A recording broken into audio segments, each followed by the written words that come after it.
What is up, RotoGrinders? 2 hours of non-stop MLB DFS conversation taking all the way up to lock. Monster big boy slate today. A 13-gamer, about as big as it gets. A couple afternoon games, so otherwise, yeah, 13 games as far as today's slates. We have a game in Coors. No Corbin Carroll, by the way. He's not starting that game. Awesome weather. It's heating up around the country. So some great hidden spots. Colorado, as is, just kind of like, Coors is great, but now let's add in, I know Roth wrote up in his article, Yahtzee. Temperature in the 90s, winds out to the right, 10 to 15 miles per hour. Awesome hitting weather.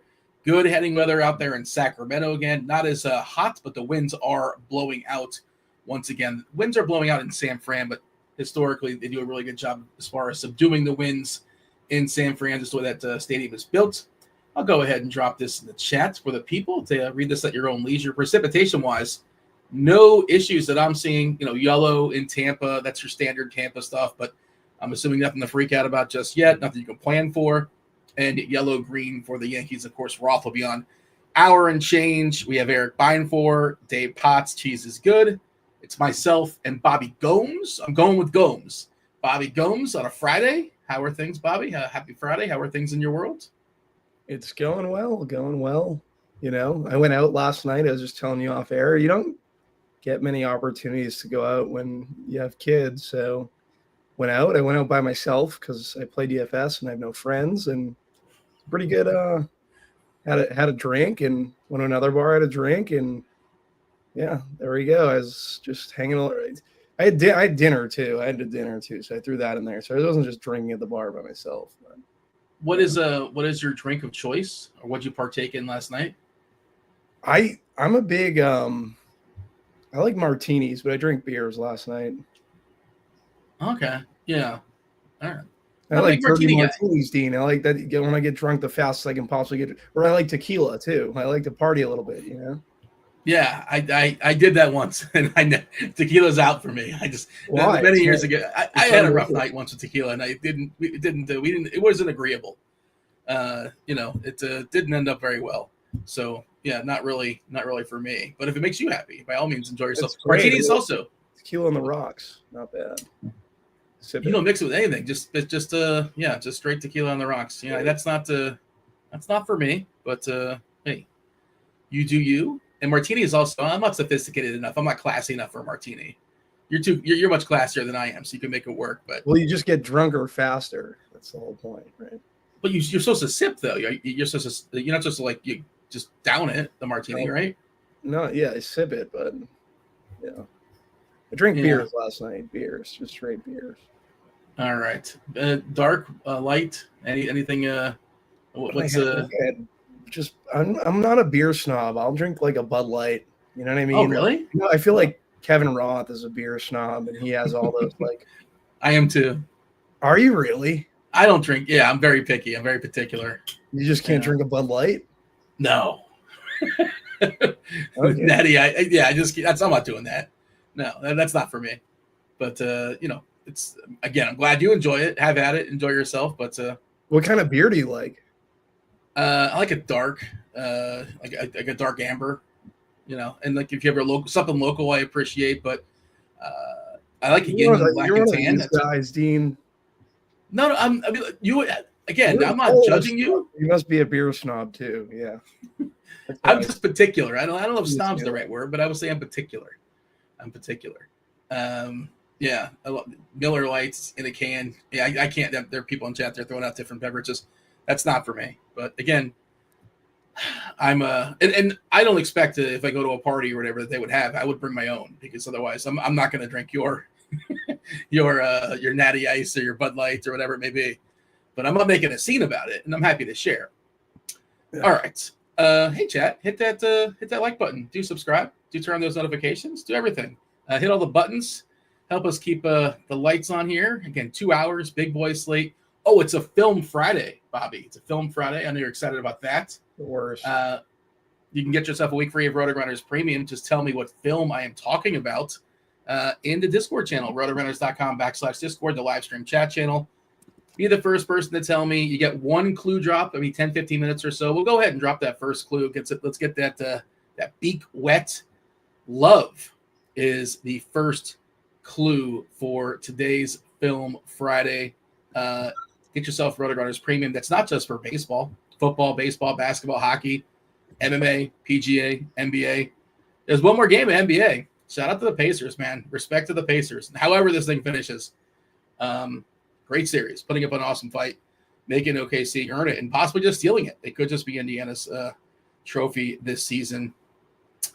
Anything else we want to get into before we fully dive in? We have a 13-gamer here, Bobby. You got anything else in the mind? Anything else in the brain? Or shall we set the table? Was it surprising to you that Indiana steamrolled them last night? Yeah, 100%. Yeah, I mean, OKC played the worst game of their season. They turned the ball over a ton. They didn't make threes. They didn't steal the ball. It was like, on paper, just the worst game they played all year long. And if you believe in momentum, it's bad momentum. And the Halliburton injury, who knows? Horrible. It's bad, but I still think they're going to win. But I wouldn't be shocked. I wouldn't be shocked if Indy. This is the 20th all-time, I believe, Game 7 in the NBA Finals. And the road teams won like 4 or 5 times. The Cavs won recently. The Celtics won like the 70s or something like that. I don't remember who else. But, yeah, Game 7, I believe it's Sunday nights. So, appointment television for sure. Were you surprised? You were surprised, right? I thought it was going to be more competitive than I think we were on the show with Beer Makers fan and Roth was poo-pooing them. And obviously Roth is a weatherman and he doesn't really know sports or basketball. And you can know more than one thing in theory, but I hear what you're saying. Yeah.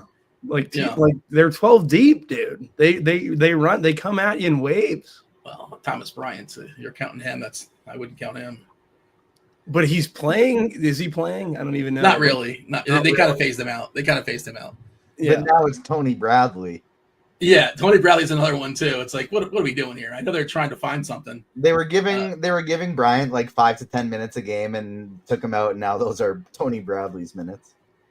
I think both finals, the NHL was fantastic, and then this final seems like it's been very good. I think I've watched like snippets, but I haven't really dug in. Brad Marchand, by the way, he did like a whole Thank You Boston thing. I don't know if you saw that. And he's actually right around the corner here serving Dairy Queen. He's serving Dairy Queen today. I'm told he's in the city. So it's a mint chirpy chip, I think is the name of the flavor, because he likes to chirp a lot. There you go. All right. And Sam Bennett's going to resign. I don't know if you saw that video, but it was amazing. He did the Leo meme, which was spectacular. I thought he was going to Bruins. No. He well, I mean, we'll see. But he did the I'm not effing leaving. He did that. Yeah, he did it in the nightclub last night. It was spectacular. He can still leave though. It's Florida. It's not like it's New York or Boston where they'll get on him for the next decade. But they're going to make it work. I think it seems like he wants to stay. You get a nice tax break in Florida as well too, which is kind of a benefit as far as signing free agents, no state tax. But okay, tonight's slate. Tonight's 13-gamer. We have really good pitchers, Bobby. We have some really good offense. What is Arizona's team total? I had to drop a little bit with the absence of Carroll. It's still 6.5. Taking on Austin Gomber, locked in for 9. 11.5 is the total, of the entire game. The Yankees are well positioned against Sagano. Sagano, does not miss many bats. Almost a 6-team total. Good weather there in New York as well. We have, a game in. We love the games in St. Pete. We love the games in Sacramento. 2 more, positive environments. We have some really good pitchers. Hunter Brown being one. DK's kind of changed their pricing where he's more expensive. The pitching has gone up on DK. I know Dave talked about this in his article as well. And FanDuel, the pitching prices kind of went down a little bit. Just kind of interesting how the sites are adjusting as the season progresses. The best pitcher in baseball, besides Tarek Skubal, arguably, is not going to be rostered tonight. And Mackenzie Gore, at least from a strikeout perspective, he's been a spectacular. Of course, he's taken on the Dodgers team. That it's interesting. I'm curious how that went down if San Diego was playing one more game with them today. But there was a brouhaha, a ruckus. I don't know what the descriptive you want to use, but Dave Roberts and Shillett, Mike Shillett, is that the manager for the Padres? We're ready to throw down. Well, they threw it on Ohtani, right? Well, that was a retaliation. That was a 3-0 retaliation. I don't know if it was intentional or not, but Tatis got hit before that, and he's been hit several times. I don't know if he's playing tonight, by the way, Tatis. We're currently projecting him in. That seems a little bit optimistic, but we'll see. We get the 9:40 game, but he got hit in the hand. I think it was the hand, right? And that, there was a scrum, a scuffle, some shenanigans last night with the Dodgers and the Padres. Those teams don't like each other, but they did get away, so they're not facing each other again. But circle that game next time they play, because we might get some dramatics. Ohtani was hit, and he said, whatever, I'm good. Leave me alone. Don't come to me. And he even went to the San Diego bench and started talking to him, as a peacemaker, I suppose. I don't know. It was pretty. It was some interesting footage. I'm looking forward to the John Boy tape. But anyways, how are you seeing the slate? Because there's just a lot, and as somebody who doesn't make a lot of lineups, it's hard to decide this is my path. It's hard to find a starting point. I'm curious. Arizona, I think, is the starting point. Are you in or you're out as far as Arizona? Ownership, otherwise, I wouldn't be concerned with. And maybe in Arizona, not very concerned, because you gotta pay to get them. So ownership in general, as far as hitters, I'm not really caring. Just I want a roster on a roster. But I'm curious your screenshot, how you're seeing the slate before you fully dive in and talk about some pitchers. Yeah, pitchers is very strong up top with Wheeler, Brown, Fried. Joe Ryan's in there. Jack Flaherty down at 8,500. And we have some value plays. Tanner Beebe, Springs, Birdsong, Clayton Kershaw. And you could throw Flaherty in that mix. That's mainly the pitchers that I'm getting to currently. From the bats perspective, I'm pretty positive Arizona opened up with a 7.4 total this morning, and now it's down to 6.8, but it's still 6.8. Yeah, so, no Carroll. That's maybe, yeah. And then the weather, if you look at Weather Edge, it's extremely good for hitting in that park. But it is a 13-game slate, so we're going to have other opportunities. I think the Twins and the Twins have good hitting weather as well. I know Joe Ryan is in that game versus Milwaukee. There's other spots I like. Pretty much just going through here. I like Toronto versus the White Sox, Philly. The Yankees have been horrendous, but I can play some Yankees. Colorado's in that same Arizona game dealing with the same conditions. They hit 4 home runs the other day in an inning and a half. So maybe there's something there. Colorado? Yeah, versus Washington, I'm pretty positive. They have some power bats. They missed the ball. Goodman went yard. Hilliard went yard, a bunch of them. So, yeah. And Zach Gallen has been a little shaky this year. And hasn't been a good year for Gallen. Has not been a good year for Gallen. Then Cleveland in the Athletics, which we know with that open outfield, there's no buildings behind it, wind blowing out there. So that's a game I want to target a little bit. Those are mainly. Is Colorado, Arizona going to be sneaky low owned, Butto? I don't think they're going to be sneaky low. No, Butto is just trolling. He's trolling. That's his bit. Is he does the top pitcher and the top stack is his sneaky low owned play. Don't tell anybody, but Arizona might be well positioned for this. I don't know if I'm going to play Arizona 5s. That was my thought process. And again, I mostly focus on one main lineup, that kind of thing, and highly unlikely I run a five-man Arizona. I might have a kind of a mini Arizona, because there's just so many pivots, like you said. Also, one of my takes was, and I don't know how to. This can go one of two ways, Bobby. And this is really digging in. But lefty starting for Gomber. The bullpen for Colorado is fully right-handed with the exception of one lefty. They're not going to bring in a lefty after Gomber.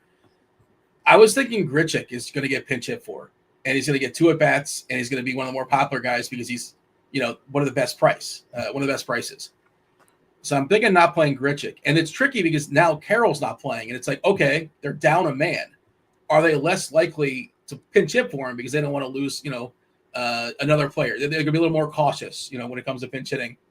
Or is Corbin Carroll going to pinch hit? Because he was very close. They said he could have played today, kind of sort of essentially. The manager was like, we're going to give him a day, but like we debated letting him play. So to me, that means like he's probably ready and they're just giving him an extra day. So maybe he's available to pinch hit. And if he's available to pinch hit, already I thought, Grichuk had a chance to get the boot. Smith is lurking in the bench. There's somebody else I'm missing as well. And I feel like, and again, the contest I'm talking about is like single entry stuff where he's going to be like 40% owned. I don't know the exact number, but I'm just throwing that out there. That's how it goes in the single entry contest. Like the good stuff, the popular stuff gets really popular. And that was like my bold fade for the day. So I don't know if you've thought about this as much as I have. You probably haven't. Most people probably haven't. But I just feel like he's a good fade today until he gets a homer. Were you like cleaning your house and you were like, maybe I won't play Grichuk tonight? No, well, I was writing content today, and then I was kind of digging in. I was trying to come up with an angle, and that was sort of the angle that I'm thinking about because if he's one of the more popular plays on the slate, and I think Dave actually wrote in his article. I'm pretty sure he said something to the effect of, like he's not the kind of guy who would play by himself, right? You probably play him in a stack. Yeah. And if the score is 12-2, they're not pinch hitting for Grichuk, right? Unless it's because like the game's out of hand or whatever. But he's not the kind of guy you got to get out of the game anyway. He needs some good at bats, frankly, against some bad pitchers to get some confidence, I suppose. But that was one of my thoughts. You mentioned pitchers, some good pitchers. It's just tricky because salary cap constraints. I love Max Fried. This Baltimore team's been pretty terrible against lefties. Pretty terrible. I shouldn't specify against lefties. They've been bad just in general. Fried is just super solid, right? Not the greatest K rate in the world, but keeps the ball on the ground. Run prevention is great. On the year, a 1.89 ERA. This year is 3.22, but the Ks are good at 24.1%. They're not elite. Hunter Brown, same deal. The Ks are great. 32.3%. A little bit more expensive on DK. I think if you're playing cash games, Fried probably makes a little bit more sense on DK as your starting point. And Brown essentially the same price. And the matchup against the Angels are bottom 5 in WOBA against righties. I know they have some power there, obviously, but also they strike out top 5 as far as strikeouts. I don't see what their lineup is specifically today, but I do like Hunter Brown a good bit, and I feel like I'm going to have at least in every lineup I make, which isn't a lot, one of Fried or Brown. I don't think I can make them both work, which is salary cap constraints. And Wheeler, I like Wheeler. But I have him third because he's facing the Mets amongst like the elite arms. You mentioned Bybee. I'm probably more on the Athletics, but if I'm not playing Athletics, I might play Bybee. Pavetta against Kansas City is interesting. You mentioned Joe Ryan versus Milwaukee. Sure. Flaherty, I might be a little bit more in on Tampa than Flaherty. He can get some strikeouts. He also can give some homers, especially against lefties. I like Brandon Lau a good bit on this slate. You mentioned Kershaw. What is Kershaw at this point in his career? Good locker room guy, I suppose. He's been good from a results perspective, right? 3.25 ERA, which is solid, but 17% Ks. A little bit wild, 8.7 as far as the walks. I don't know what his ceiling is, but I guess the ceiling is the hitters he allows you to get, right? Nobody's going to play Mackenzie Gore. I want to reiterate that it's not happening. He's 3% owned currently, and his K rate is 33% in the season. I just wanted to touch on Kershaw quick. I do think that the low K rate, high walk rate, that's super low sample from when he was just coming back and was terrible right when he came back. If you look at his last 2 games, 12 strikeouts, 1 walk in his last 2 games. So he kind of he's obviously not Kershaw of old, but he's actually kind of come back around to being good again. And the 2 best hitters for Washington are left-handed. So if you want to keep with that argument, and also big favorite, minus 200 favorite, despite the fact they're facing Mackenzie Gore. I shouldn't. I didn't mean to besmirch Kershaw, and he's been super efficient as well. So that's not a terrible call. It's either him or like Jeffrey Springs in that area for me, because we know Cleveland's striking out a little bit more. Outside of J-Ram, that lineup is not particularly frightening. Of course, the ballpark we mentioned several times, it is appealing for hitting, and the wind should be blown out. You gave your pool, Bobby. You want to give that one more time? You want to reiterate who you're making your biggest stands are as far as pitchers? Yeah, Max Fried. I'm with you on Max Fried. versus Baltimore, 10K. I think he's a super strong play. It's tough to like stack against Max Fried because a lot of ground balls. This Baltimore team's been up and down all year. Mostly down. Mostly down. Fried is probably my favorite of the high end. And then Hunter Brown, like you said, versus the Angels. Angels can strike out quite a bit. Hunter Brown's been top 3 pitcher in the game since the start of the season, I would say. Really like Brown a good bit. I'm with you. It's difficult to play like Fried and Brown together, especially those tags. So I am going down to like Jeffrey Springs, but I'll also be playing Cleveland bats. I don't know how I'm going to really go about this because Springs looks like the best value in my opinion, like to pair with one of these top guys, but it's also Cleveland. I hate targeting Cleveland, and then it's in Sacramento where, like we kind of hit on at the top of the show, it's not the greatest place for pitching. I like BB on the other side a little bit. I'm probably out on Jack Flaherty versus Tampa, just looking at the weather there. Like, and you mentioned the lefties, something that's worrisome to me. I like Hayden Birdsong. I know the weather is good there, but it is San Fran, right? And it's Boston, and they haven't been fantastic pretty much all year. Now you're removing Devers, and you're adding Devers to your lineup. I think that's the revenge. I totally forgot about that. Revenge. Yeah, a little revenge there. So I don't mind. Is he vengeful? What do you think? He's definitely vengeful, yes. I just don't know, like, the dimensions in that park. Like, is he going to – just difficult to right field, right? The wind is blowing out, but what does that matter there, really? Zach Wheeler is probably my – if I had a – I want to get to Wheeler versus the Mets. I think he's going to come in low owned. He's definitely going to get squeezed a little bit, so I'd like to get to some Wheeler. You're just going to figure out how I'm going to get him into – my script. I currently have him at 12%. I think he's coming at like 14% ownership. So I don't know. People are going to consider Gallen versus Colorado. Like maybe, I guess. I just don't like pitching pitchers in Colorado. He is 7-4. Colorado is a minor league baseball team, but this past week and a half, they've been hitting the ball pretty well. So I don't know if that's a risk everyone wants to take. Yeah, and then Kershaw versus Washington. It's just a pricing play, 7,200. It is Washington. Yeah, that's me. Like, I think that TJ's onto something with Kershaw basically being better than he was when he originally came back. So could be fishing for value a little bit. I think Kershaw's fine. Yeah, Birdsong, they stretched them out last start too. It's nice to see 104 as far as his pitches. He went 6. So it took him a while to get there. He was pitching out of the pen to start the season. Always kind of a guy that we thought that had ability. So 104 and 93 the last 2 times out. So not terribly concerned as far as the pitch count. You mentioned Boston. That lineup is rough. I did pull up ballpark factors, by the way. The Athletics Sutter Health Park is number 1 in ballpark factors according to StatCast data. Now, that's number 1 overall. As far as home runs specifically, it's 6th. And I do want to also mention the Devers thing. Like, Boston was never great for lefty power. It jets out really, really quickly if you're not hitting that ball down the line. It was good for singles and doubles. Great for singles and doubles, but it's not a great lefty power. It's just that Devers and David Ortiz, those kind of guys, just thrived at it because they had such great power. But it's not the best left-handed power ballpark. It's a downgrade for sure. I agree. But it's not as bad as, like, one might think, in my opinion. Ortiz would spray it though, right? So he was going to left field a lot too. Well, I don't know if Devers really went to left field a ton, like over the monster. Is there a lot of chatter about it just happened? It was about a week ago, less than a week ago. It's a big deal on sports radio that we traded Devers for absolutely nothing. Yeah. Oh boy, I love that you listen to local sports radio. I don't know why I get a kick out of that. And Boston's one of the cities that still I think it still thrives. Yeah, it still thrives in Boston. Yeah, for sure. What's the big station? What's it called? I know the name of it. It's just the Sports Hub. Sports. Is there a rival one? Is it space? That's WEI. Yeah, that WEI used to be the one. Yeah, that's what I was thinking of.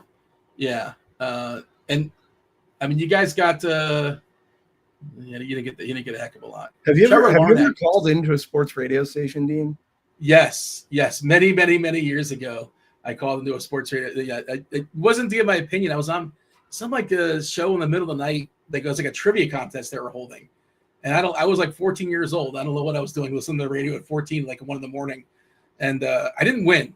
I did not win. I remember not being successful at it. But how about yourself? You ever call into a local radio or any radio? I think I called in once. I forget what I called in about.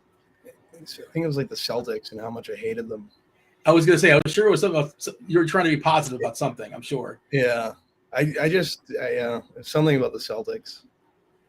Surprised Kirkwood hasn't called in, given his thoughts. I could see that. Yeah, I could see Kirkwood. Why you and Kirkwood should do a Boston themed podcast? Have you guys thought about that?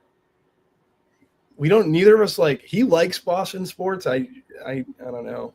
That's part of the angle, though. You don't even care. That's your angle. Yeah.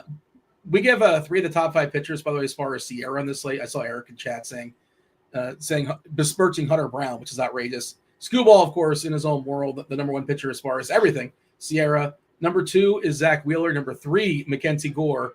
And number 5 is Hunter Brown. You talk about Hunter Brown being a top 5 pitcher this year, top 3, however you want to say it. But on the Family Feud board, as far as the best pitchers, we have 3 of them tonight: Wheeler, Gore, and Brown. And just nobody's going to be playing Gore. And if you're running out a bunch of laps, I think he should be at least in the mix. At least get a pinch. Why would he be in the mix, though? You have 4 guys up at 10K. He's 9,800, and he's facing the Dodgers. You can just play Wheeler. I'd rather play Wheeler versus the Mets. I think Wheeler's a better pitcher. I know the strikeouts are probably higher for Gore, but you don't think if they sim it out, and we have such things. We have a tool, the SimLabs. You don't think 5% of the time he outscores those 3? 6% of the time? I think at least. Maybe. I'm not getting him in what I ran. I don't know. He's coming in at 1, like, there's a reason he's so low owned. Yeah, if you want to get more of him, fine. I would just rather get more of Wheeler. I think Wheeler's a better play. All right. I mean, I'm not going to argue about it, because he's good too. I guess Wheeler is it's $1,000 difference off of Brown. Yeah, Brown's 11.2. Wheeler's 10.8 difference off of Gore too. Gore is 9,800. Wheeler's 10.8. Yeah, I was looking at Freed, but yeah, Freed is basically the same price as Gore. But yeah, you're saving $1,000, and I think you're going to need to pinch pennies here and there. I'm interested in Mizorowski, but like he's so expensive, like 9K. I can't do it. That's outrageous. I just want to watch him though. I'm curious how he does. Love the young electric arm. I should drop a second clue for today's Film Friday. I'm a little bit back on that. Oh my God, somebody got it on the first guess. How does that happen? Dean, did you read Kirkwood's Shane Baz write-up today in Lineup HQ? No, what did he have to say about Shane Baz? You want to regurgitate it? I can regurgitate it. I'll pull it up. Yeah. I'll put it up on the screen. Yeah, put it up on the screen so it's just easier. I got it right now. Oh, it's a blurb. It's a blurb, yeah. He likes Shane Baz, huh? Shane Baz has loads of talent and is starting to come into his own, though he should probably shave his mustache. As it looks like, oh my God, what dude? He looks like you. He does. Kirkwood sent me the picture earlier. He looks like you. He has like the blonde mustache. He looks like Dean Chabelson, which is not a good look. I should have screamed that because there was an exclamation point. He strikes out lefties at a 25.5% clip this season, which should help him in this matchup versus Detroit, coming off a nice performance where he went 6 2/3, shutout innings, 6 Ks. Yeah, I didn't really consider Baz, and I kind of like Detroit a little bit. I just hate the weather there. It looks like that it's really good hitting weather. Now I have to pull up Shane Baz. I feel terrible for him if he looks like me. Is that confirmed?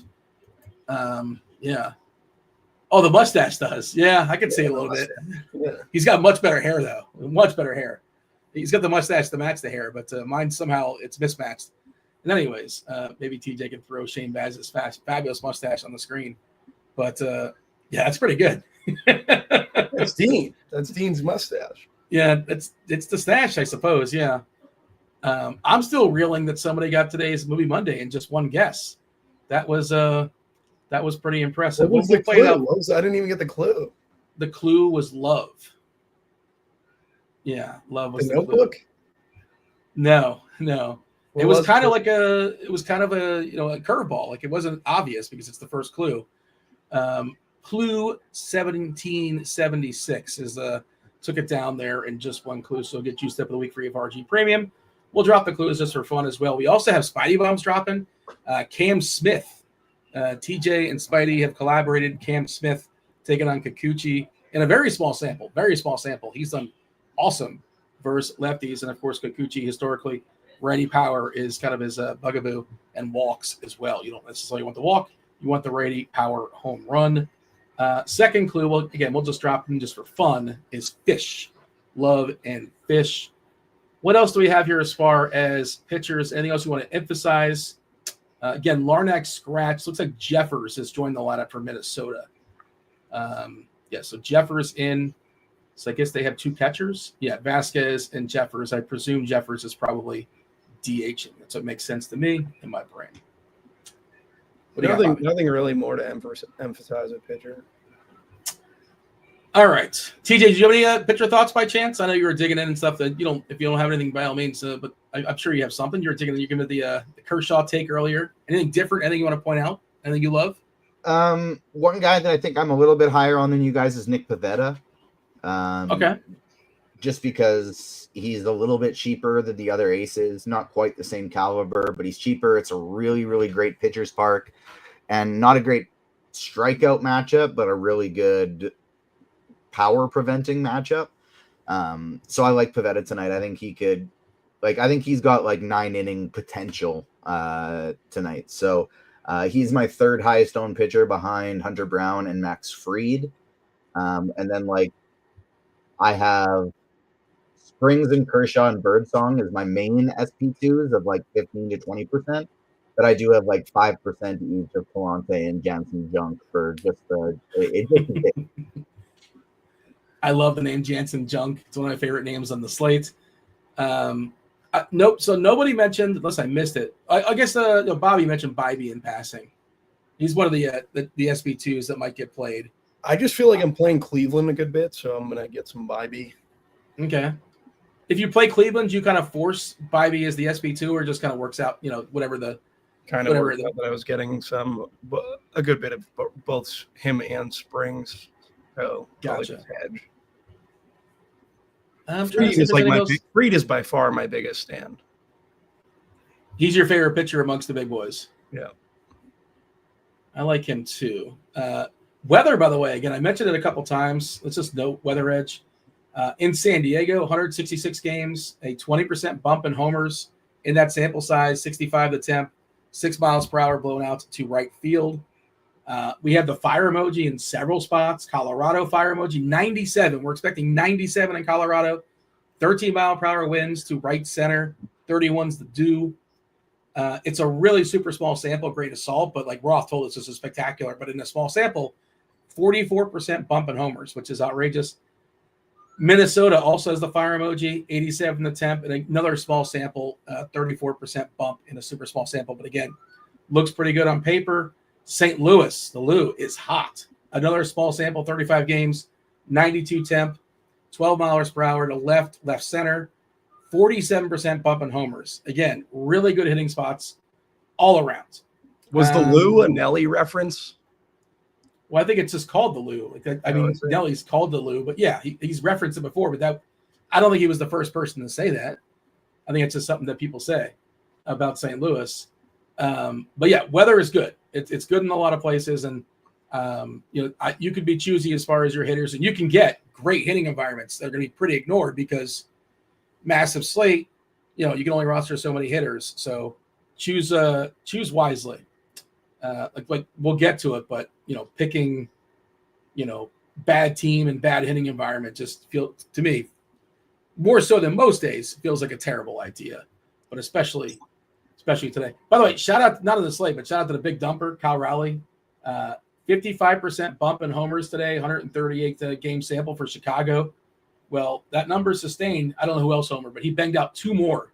Dude's at 29, Kyle Rowley. So there you go. Big dumper, Kyle Rowley. He's going to be 7K next slate and worth it. Most home runs by a catcher before the All-Star break in MLB history. And when's the All-Star break? Like 2 weeks away? That's pretty impressive. I wonder whose record did he break? Mike Piazza? That's what I'm going with. Johnny Bench. Johnny Bench, of course. The Reds. All right. We're done with pitching? Yes, Bobby? Yeah, we're done with pitching. All righty. So, you know what day today is, Bobby? Yeah, I don't know how you celebrated. You said last night you went out to drink. Maybe it was in honor of. Today is, according to the interwebs, and the internet's never wrong, it is National Ugly Dog Day. Did you do anything special for that or no? No, did not. Yeah. So I don't know how much of a dog guy you are. Are you a fan of dogs? You like the dogs? You have any takes as far as dog breeds? But I'm a fan of dogs, but I live in a condo, so it's tough to. I don't want to own a dog in a condo. I know you really hate dogs, though. You're a big cat guy. What? I hate. No, dogs are amazing. I love dogs. I mean, I like cats too, but dogs are incredible. So I did power rank. Today's National Ugly Dog Day, and let me know in chat. Disclaimer. Obviously, not body shaming the dogs out there. They're all amazing. None of them are actually ugly. They're all incredible and beautiful and whatever. But we power ranked the tiers. Ugliest dogs. Ugliest dogs. So tell me in chat. I think Ugliest dog. You hate dogs. Your algo's like, this guy hates dogs. Let's send him Ugly Dog Day. So No. I want to celebrate dogs. I mean, they're all amazing. Shaming. No, I would never dog shame, except for the tiers. It's we have to go through with the. It's an operation we have to complete. But the ugliest dogs. Let's see. What's I didn't consider like deputy pugs have to be on the list. Like, I cannot stand pugs. I hate people that own them too. You hate pug owners, okay? Well, what's a trait of a pug owner? I don't even know. Okay, this is not a culture. It's supposed to be like a rich person's dog because they don't. Is it? Yeah. It's funny. It's like dirty looking. So I have a take, and we'll get into it. Bospro says, if you breed a pug, you're the worst because they're just like they don't live good lives. They can't breathe, so. Like if you rescue a pug, I feel like whatever, it is what it is. That's fine. If you're breeding a pug, you kind of suck. Kirkwood says, "I love the end of Old Yeller." Spoiler alert, Kirkwood. Yeah, I never saw Old Yeller, but I guess I now know what happens in Old Yeller. And yeah, they're just naming actual dogs like Cujo. No, that's not what I went with. The breeds, I went with the brands, but so. I did a little bit of Googling too. I wasn't fully versed in all these, and I knew one of them. I didn't know what it was called, but I learned this. I learned a little bit about dog breeds as I was studying for the slate today. But if we can go ahead and reveal the board, I don't know if we can get pictures or not, TJ. I don't know if that's possible. Maybe I'm not sure if everybody knows what a Chinese crested dog looks like. It's again, no dogs are ugly. Obviously, they're all amazing in their own way. But according to the board.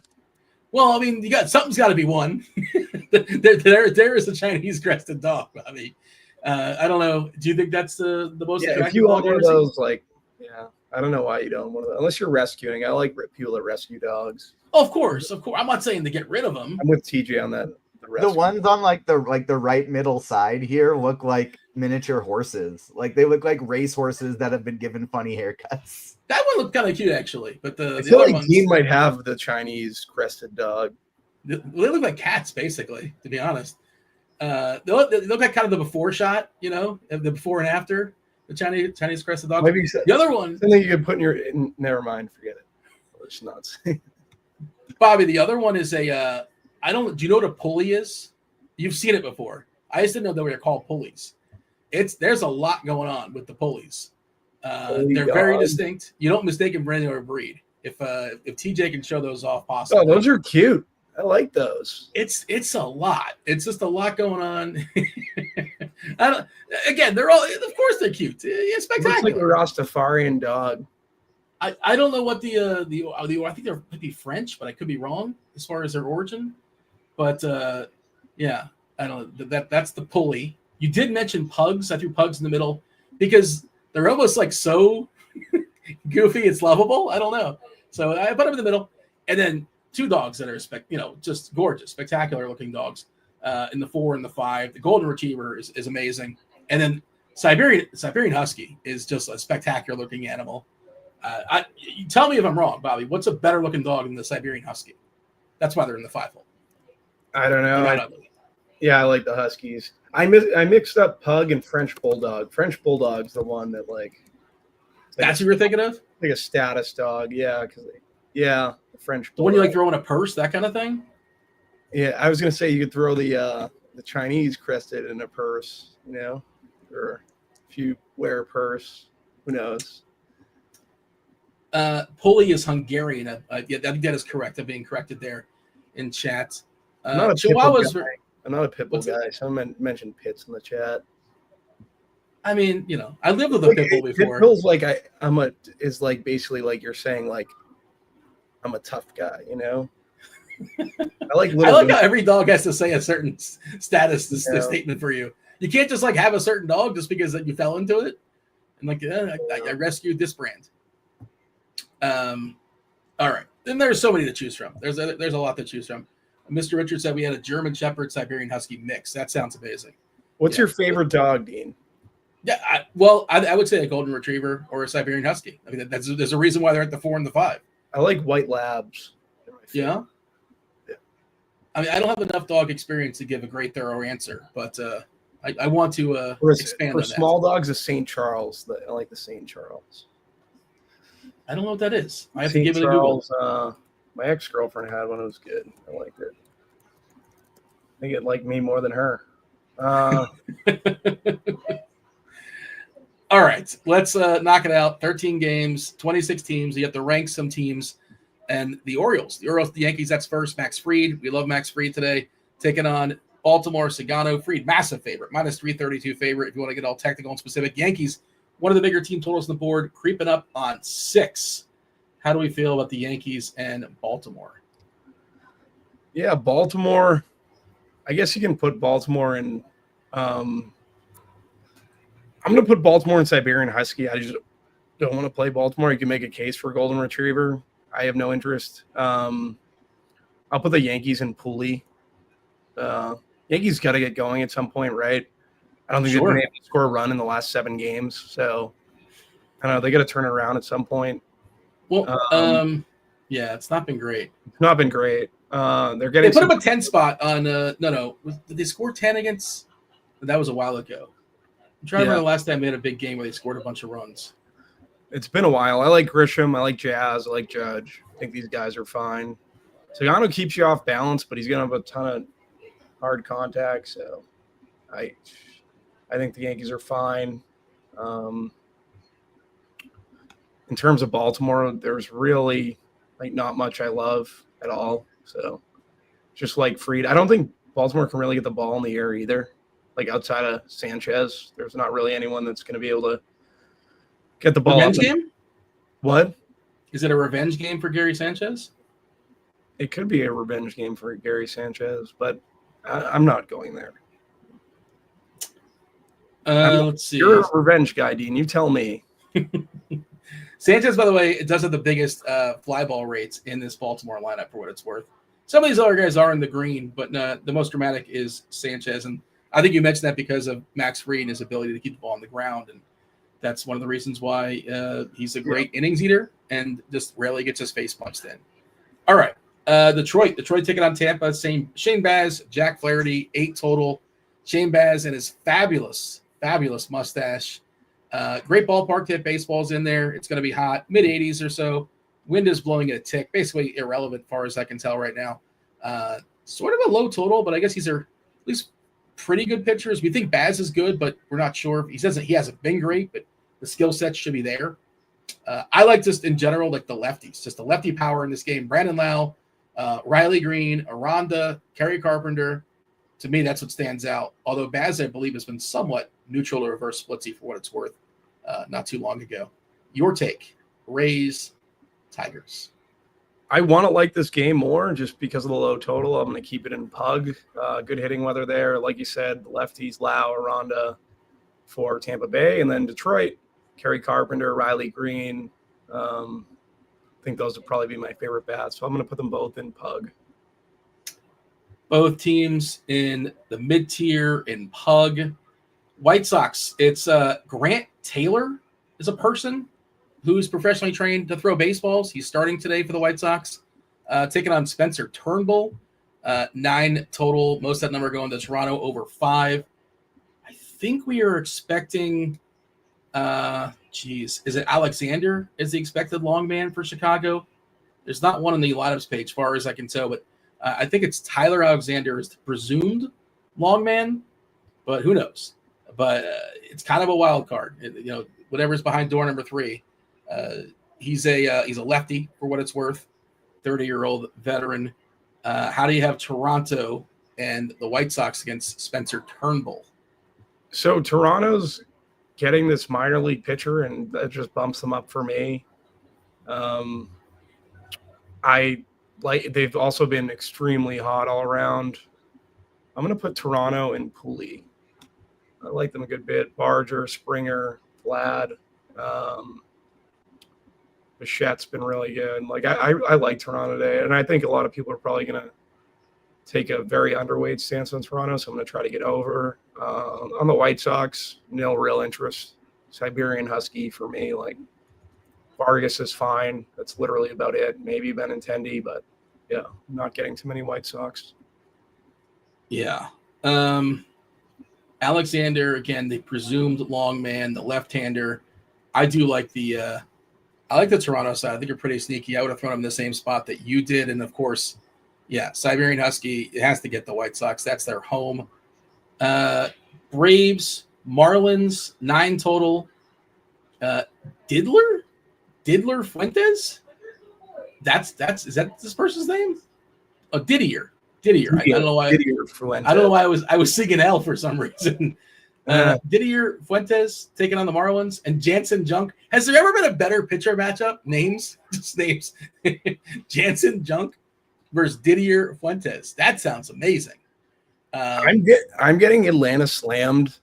I really like Matt Olson, Acuna. It's just tough with rostering Atlanta all year. You don't know what lineup's going to show up. Ozuna's fine. I'm going to put Atlanta in Pooley. Yeah, and Didier's not in the pool, correct? He's not in DK's I don't believe so, no. Yeah, he's not in DK's pool. He's 20 years old. Trying to see. He is according to Fangraphs, this is preseason for what it's worth, the 3rd ranked prospect in the Atlanta organization and 82nd overall in baseball. I don't know if this has changed this year or not, but see, this season in AAA, a 4.81 ERA, 39 innings, 49 strikeouts. How many walks? He looks pretty good. Yeah, I don't know the arsenal very good. Did you dig into the arsenal? He's got a 70 fastball according to Fangraphs. That's a big number. Yeah. Is he tall? No, 6 feet 170. Yeah. I was talking it over with one of my buddies earlier because if he was in the pool, I was considering playing him. I was getting a ton of Atlanta. He's 20 years old. He's a top prospect. I was interested in the walks too. Did you find the walks? Because I didn't find the walks. Yeah. This was in, 40 innings, basically 12 walks. He's 48 strikeouts. You're supposed to strike out more than 1 per inning in the minors. Just 2 home runs allowed in 39 innings as well, for what it's worth. So, and it's the Marlins. I mean, I'm not messing with it. If you want to stack the Marlins on the slate, have at it. But I have no interest in stacking the Marlins. They can also go in Siberian Husky. Okay. Atlanta and Pooley.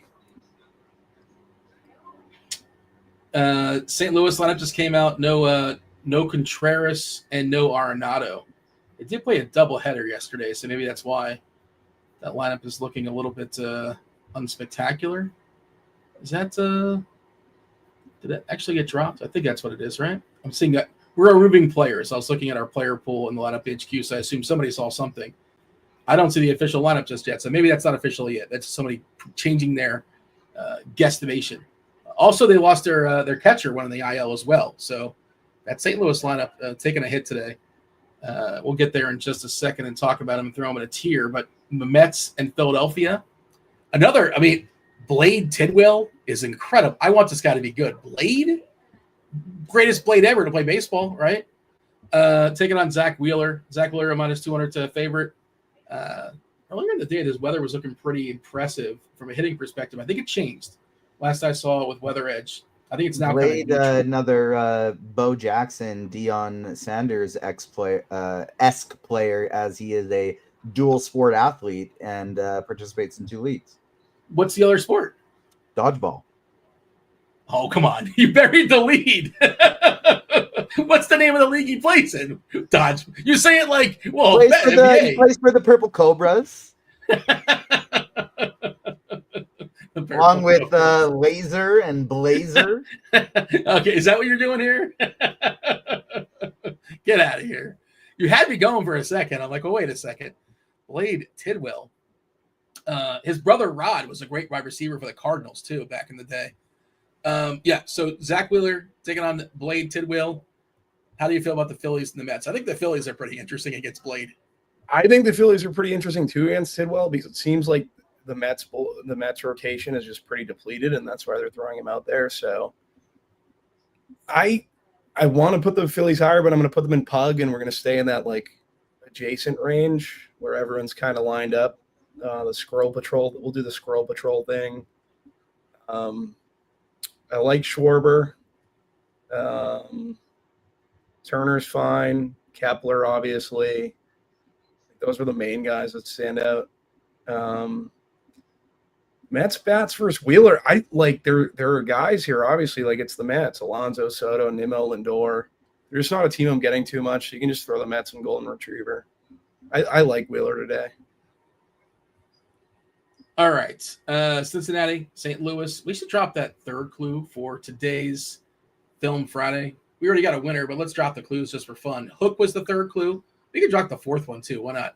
Love, Fish, Hook, and Prince, since we're behind. But again, we had somebody bink it in a hole-in-one.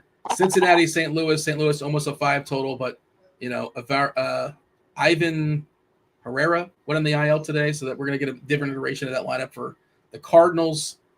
Brady Singer taking on Andre Palante. Palante is just hard to stack against, in my estimation, because of how he keeps the ball on the ground.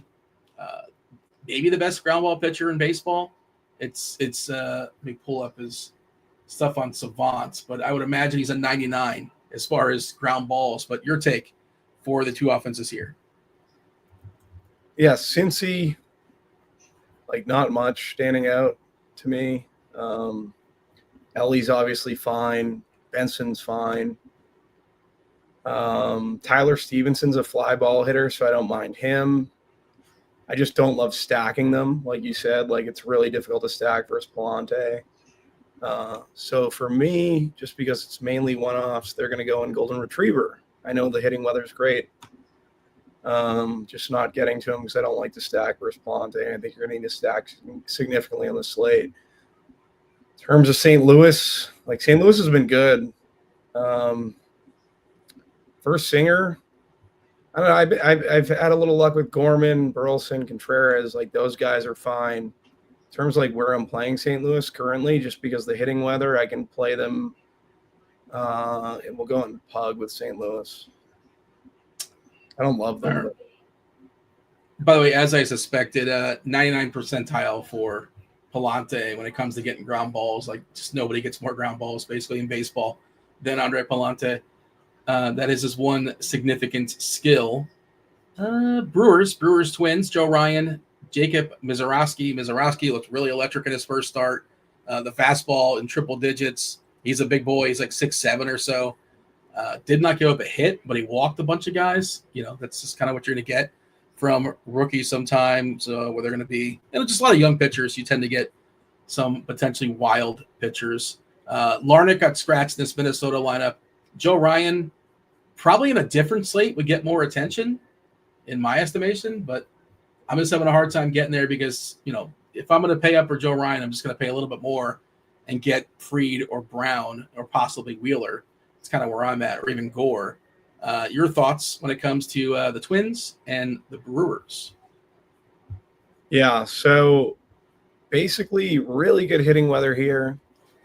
I had to look at Kirkwood's dew point model, and the humidity's up, but there's 2 good pitchers, or we expect Joe Ryan obviously to be good. Mizorowski's 6'7" flamethrower. I don't know like how much I love Mizorowski, so I could bump the Twins up a little bit. I like Buxton. I like Wallner.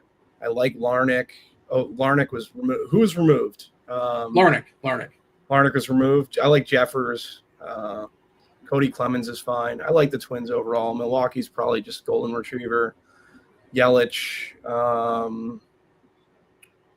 Who's another lefty that it'd mainly just be Yelich for me. Maybe Reese as a righty. We did get St. Louis, by the way. Donovan, Wynn, Burleson, Gorman. Like, they're cheap. I'll give him that. No Arenado as suspected. Sagasi is batting 5th. Newt Barr is hitting 6th. Walker, Pajes, and Scott in the 9-hole. D-backs at Colorado. Colorado as a 5-team total. Arizona's more than 6. 11.5 in total. Zach Gallen, Austin Gomber, left-hander, a bunch of righties behind him. No Corbin Carroll, maybe available to pinch it. Maybe, not sure. They said he was close to playing. Marte, Perdomo in the 2-hole. Lourdes Gurriel, Suarez, Naylor, Grichuk, Tawa, Vargas, and Herrera. It's kind of an ugly lineup here at the back end, but again, the weather is spectacular. Roth gives it the Yahtzee. Temps in the 90s, wind blowing out, and course elevation as well. Your thoughts, Diamondbacks, Rockies? Talk to me. Yeah, like great hitting weather all around. Both team totals are relatively high. Arizona's definitely Chinese crested. I'm going to throw Colorado and Chinese crested as well. They've just been super hot, good value. Don't mind playing them. Actually, like for 5 stacks, I'd probably be more interested in the Colorado side, where Arizona on this 13-game slate, like we talked about at the top, even though like they're my top stack, I think it's mainly just playing minis, but I'm gonna have a lot of them. I think that it was interesting the point you made on Grichuk. I might still play Grichuk with a pinch hit risk, just because I think most people are just going to take him out. That might be an off the board take, but Marte, Gurriel, Suarez, I think they're fine. Like I said, I'm still fine with Grichuk. I know you said that about the bullpen where we might only see 2 at bats, but if they're blowing them out, are they going to take out Grichuk? No, probably not. And again, they'll be less likely to bring in Carroll. And I don't even know if Carroll's available. And if Carroll's not available, maybe they're less likely to pinch it in general, just to keep an extra man in the bench. So, yeah. But Pavin Smith is there. I think there's somebody else too I can't quite think of, but that's sort of my take. And I feel like he's going to be pretty heavily owned in the single entry stuff, and that's the crux of my argument. Houston Angels, Kikuchi, Hunter Brown, one of the best pitchers in the slate. Well positioned for a lot of strikeouts against the Angels team that strikes out a lot. Versus righties, no official lineups just yet. We have the Astros, a dominantly right-handed lineup facing Kikuchi, who struggles with righty power. Not a lot of righty power on the Houston side, but there is some, Paredes, Diaz, Cam Smith in a small sample. 10 more likes, by the way, we get a third Spidey Bomb. 2 Spidey Bombs already scrolling. Kurtz, another walk-off. Some players play baseball for like 10 years in the majors, and not once did they have a walk-off home run. Kurtz did it twice in the last week, so shout out to him. 8 home runs in his last 14 games, I believe. He is hotter than Hansel. Astros, Angels, what do you got? I'm going to put the Angels in Golden Retriever, mainly just because of Mike Trout and Taylor Ward. Otherwise, like, they wouldn't be there at all. Like you said, Brown's great against right-handed bats. The Angels are going to throw a lot of righties at him. And for Houston, I'm going to throw Houston in Pulley, Altuve, Diaz, Cam Smith. Dubon's actually been relatively hot of late. Pena at the top there. I don't hate Houston. I think they're an interesting stack versus Kikuchi. Astros in Pulley. You have the Angels there in Golden Retriever. We have 4 more games to go. Crunch time about 10 minutes away. Erik Beimfohr, as well as Dave Potts. Cheese is good. Of course, Kevin Roth, chief mineralogist, coming in as well. I want to see if we get a refresh when it comes. This is kind of around the time, maybe sometime during the show. We did get an update. Straight yellow in Tampa. I'll drop this in chat as well. Nothing really daunting when it comes to precipitation. Yeah, green in Sacramento, still green in Colorado, green Minnesota, green St. Louis, hot, humid, winds going out to left. St. Louis is pretty interesting because they are a cheap way to get some bats, at least that are well positioned. I don't know how good those bats are, but they're cheap. Gorman, Burleson, Donovan. That's a real Donovan, Wynn, Burleson, Gorman is and Sagasi. If you want to stretch it out, they're all. There's nothing that incredibly gets cheap. Dean 6 to midnight like value on a DFS slate. Well, that's what we're doing, isn't it? That's kind of what we're doing. Like if kinda what we're Ohtani was 2K, I'm playing him. If he's 20K, I'm not playing him. Those are extreme examples, but yeah, that's kind of what we're doing. And then there's game theory and all that kind of stuff, and variance you got to mix in. But that's a big chunk of the game. What's the asking price? That's the most important thing. Yeah, one of the most important things. Let's scoot along. 3 more games to go. Wait, no, it's 4 more games to go. Michael Lorenzen, Nick Pivetta, 7.5 total. No Padres lineup just yet. I think that Tatis might sit. He got hit last night. We'll see. I don't know if X-rays were negative or not. I did not see that, but maybe they give him a day either way. Lorenzen, Pivetta, where do you stand on the Royals and the Fathers? You can throw Padres right in Golden Retriever, and you can throw KC right in Golden Retriever. Not interested in either, really. Bobby Witt's fine. If Tatis makes the lineup, he's fine. A lot of opportunity costs at third base. I'm not going to play Machado, but you could. Yeah, that's mainly it. Like I don't. If Tatis is in, he's fine. It's all a bunch of fines.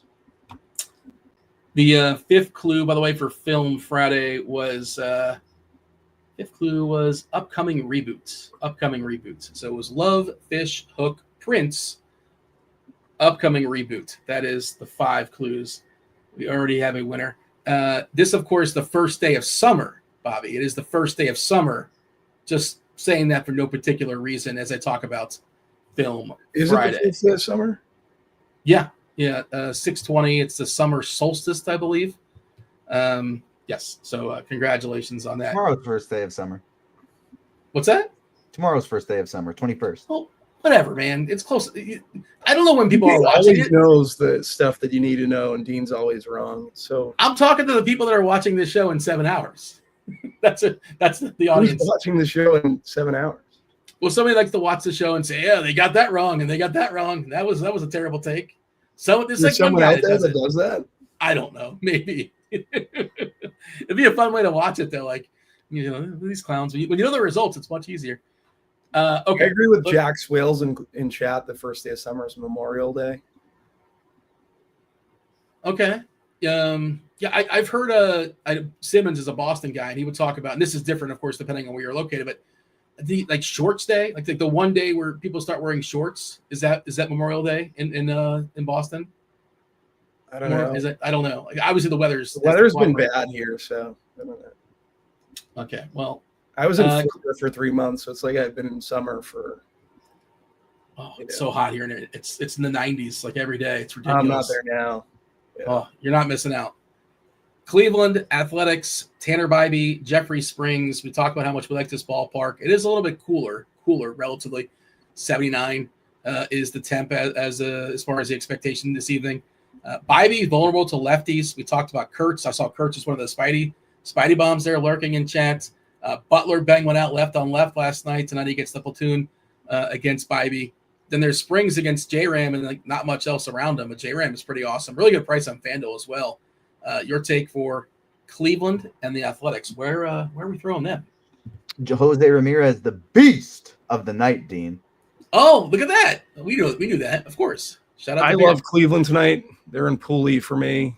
I could put them in Chinese crested, but people will be upset because Sears is a value. They're going to pitch Sears. Athletics can go in Pug. I know you said you like the lefties versus Bybee. I don't know, just not really on the Athletics tonight. It's more of the Cleveland side. I just think the ownership's going to be on the Athletics, and I'll just flip it and play Cleveland. Hold on. I want to, producer TJ. My guy J3's got my back. I knew I didn't just make that up, TJ.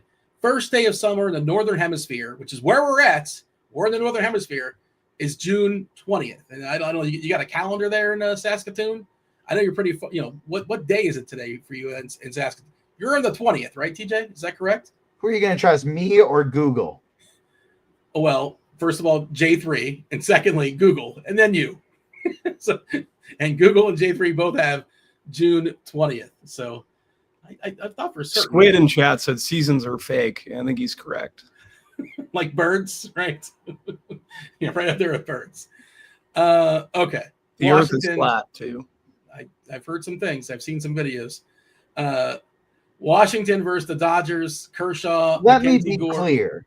Summer officially begins at 10:42 p.m. Eastern time on Friday, June 20th.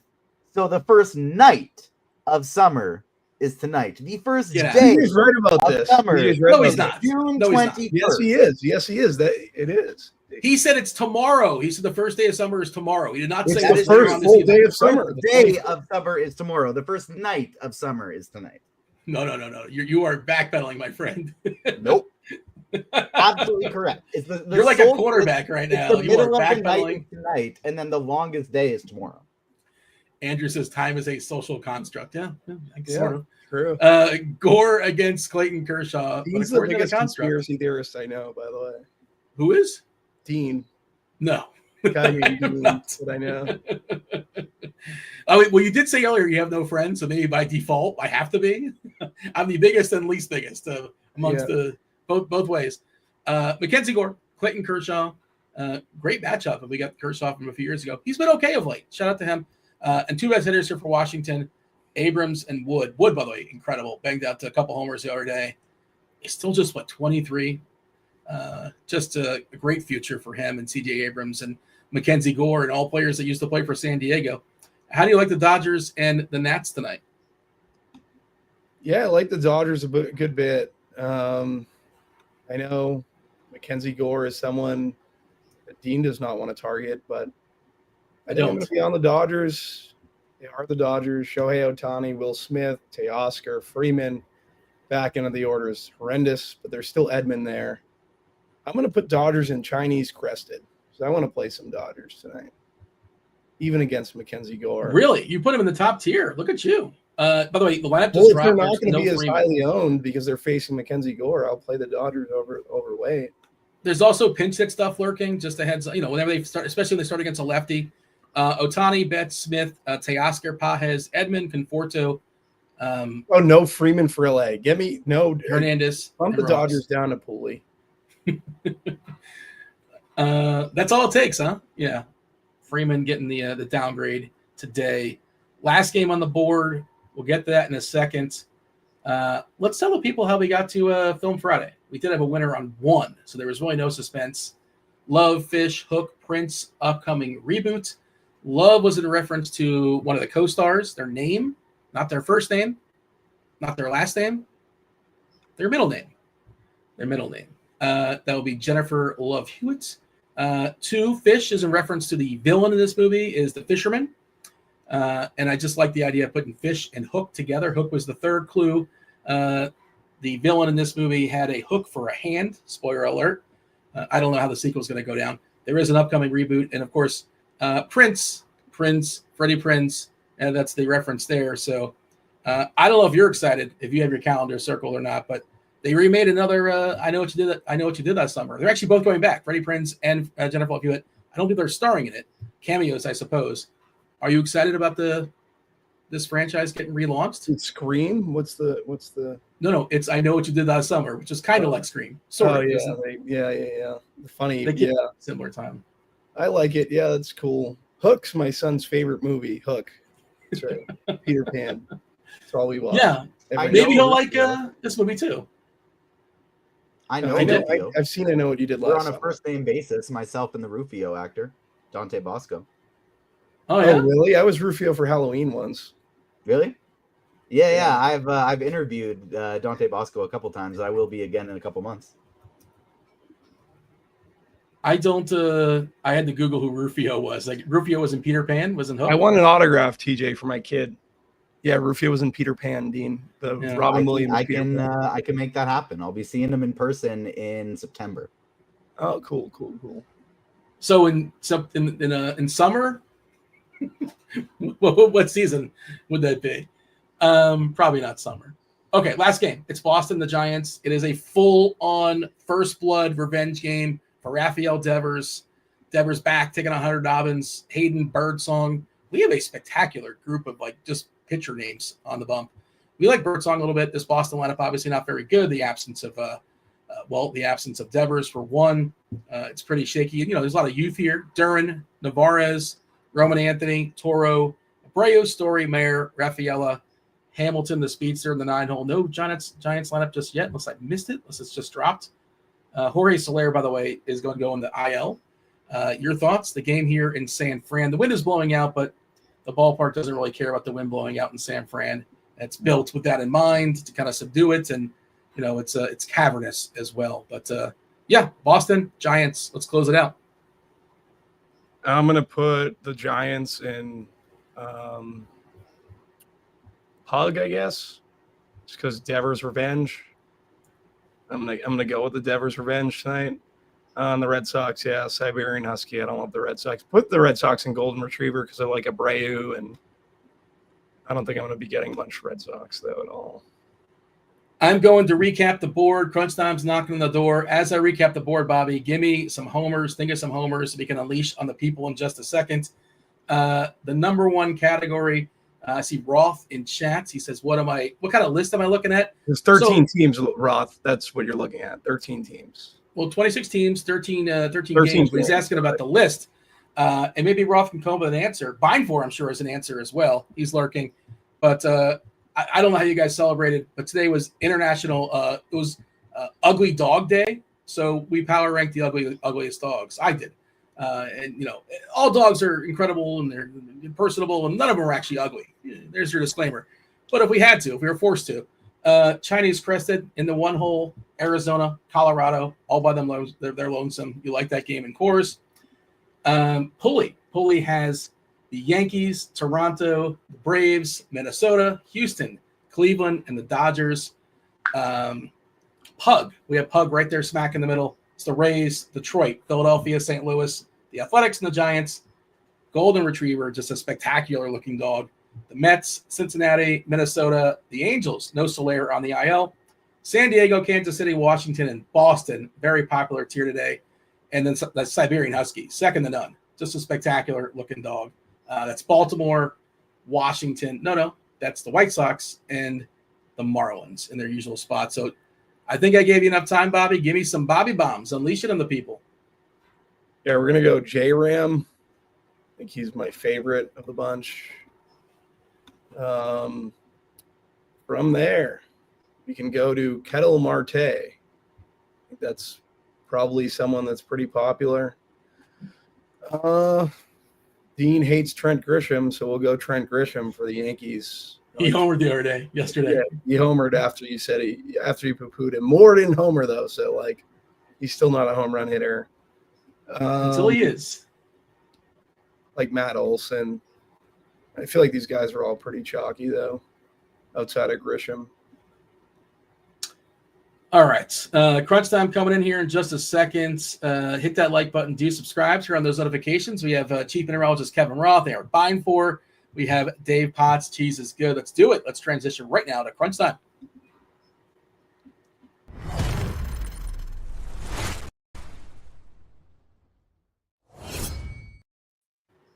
So do we have any, apparently, according to TJ at least, Roth, you gave another reaction when you found out about today's category.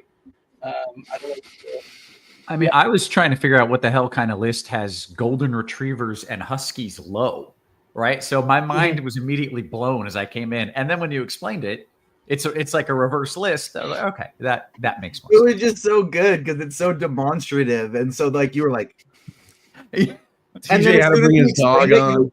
As soon as he explained it, you were like, oh, right. Oh, okay.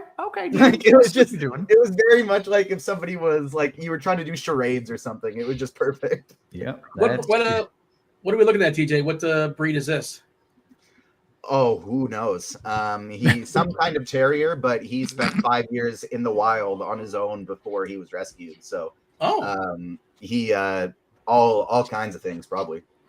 Does he have superpowers this time in the wild? Any Anything funky you can do? Well, he's blind in one eye, so there's Okay. that. And he has a Superpower. BB gun pellet lodged underneath his skin from when somebody shot him.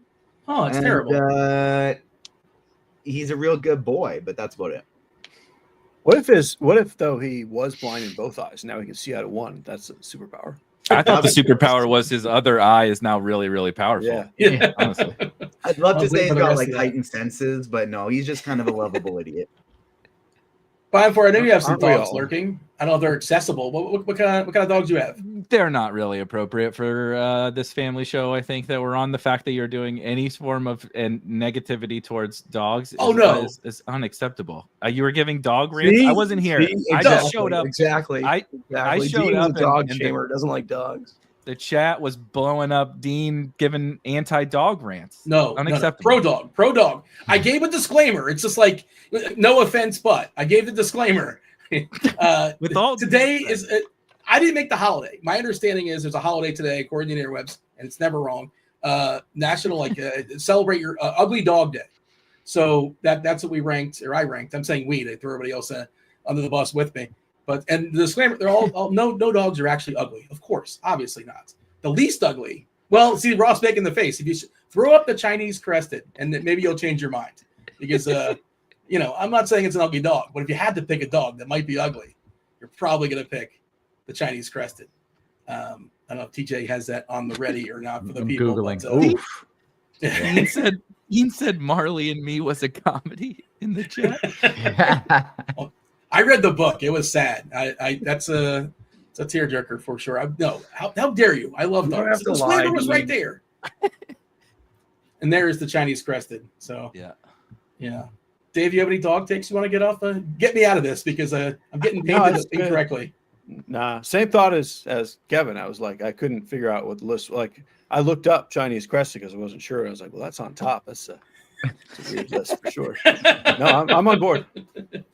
Fair enough. All right, Bobby, you got anything else before you step aside and get out of here and make way for crunch time? That's it. Good luck, guys. All right, that was Bobby Gomes. I was Dean. This is crunch time right now. Kevin Roth, take it away. Right now, indeed. Thank you, Dean. Welcome to it, ladies and gents. You know the drill. It's CT, as the kids call it, crunch time.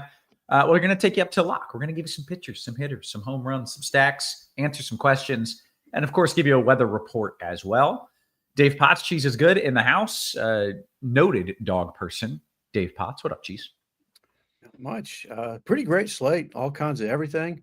We even got good weather for you to get in on the fun. Like, everybody loves it. If this is not a high-scoring slate, then I don't know what is.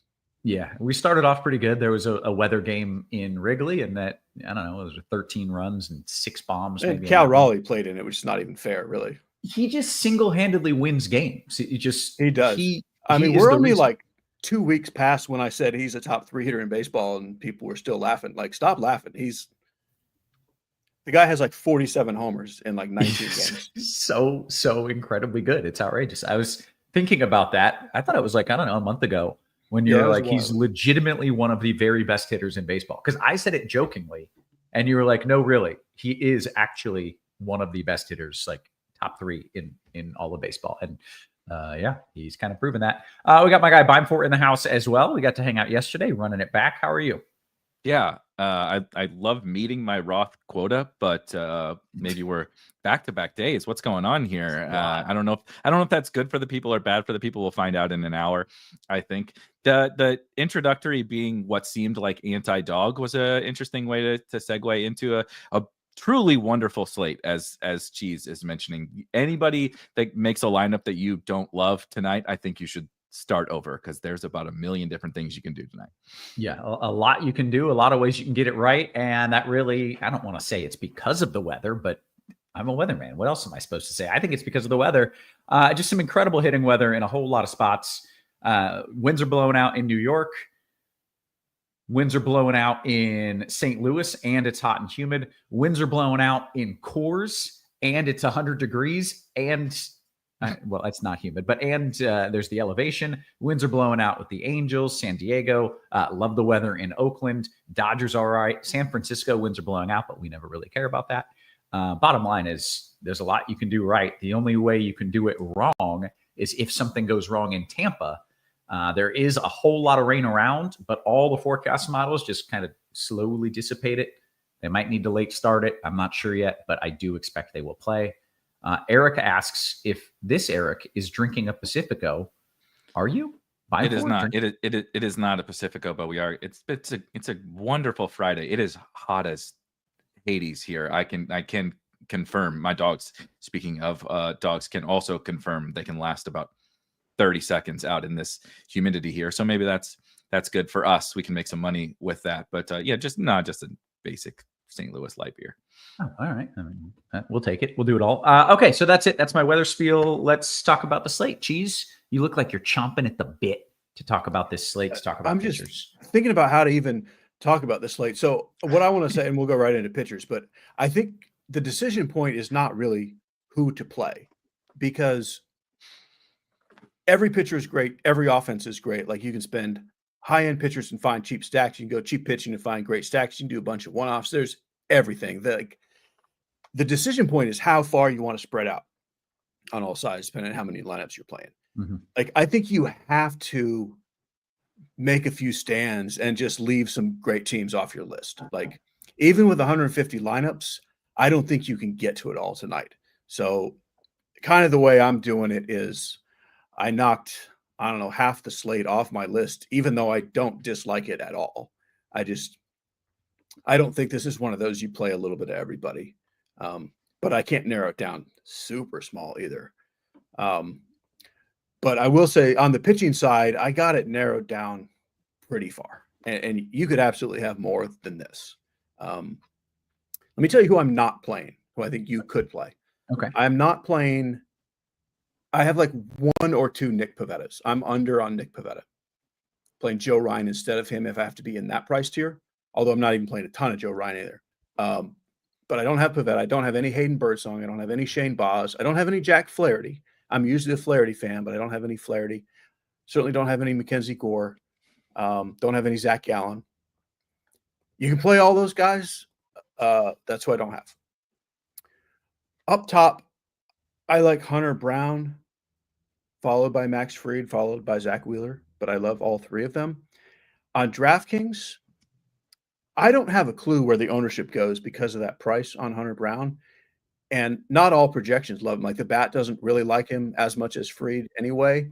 And then, like, we've got all 3 of those guys really close in the RG projection. So I think Fried may be the chalkiest of the 3 on DraftKings, just because of the price. I'd still prefer Brown.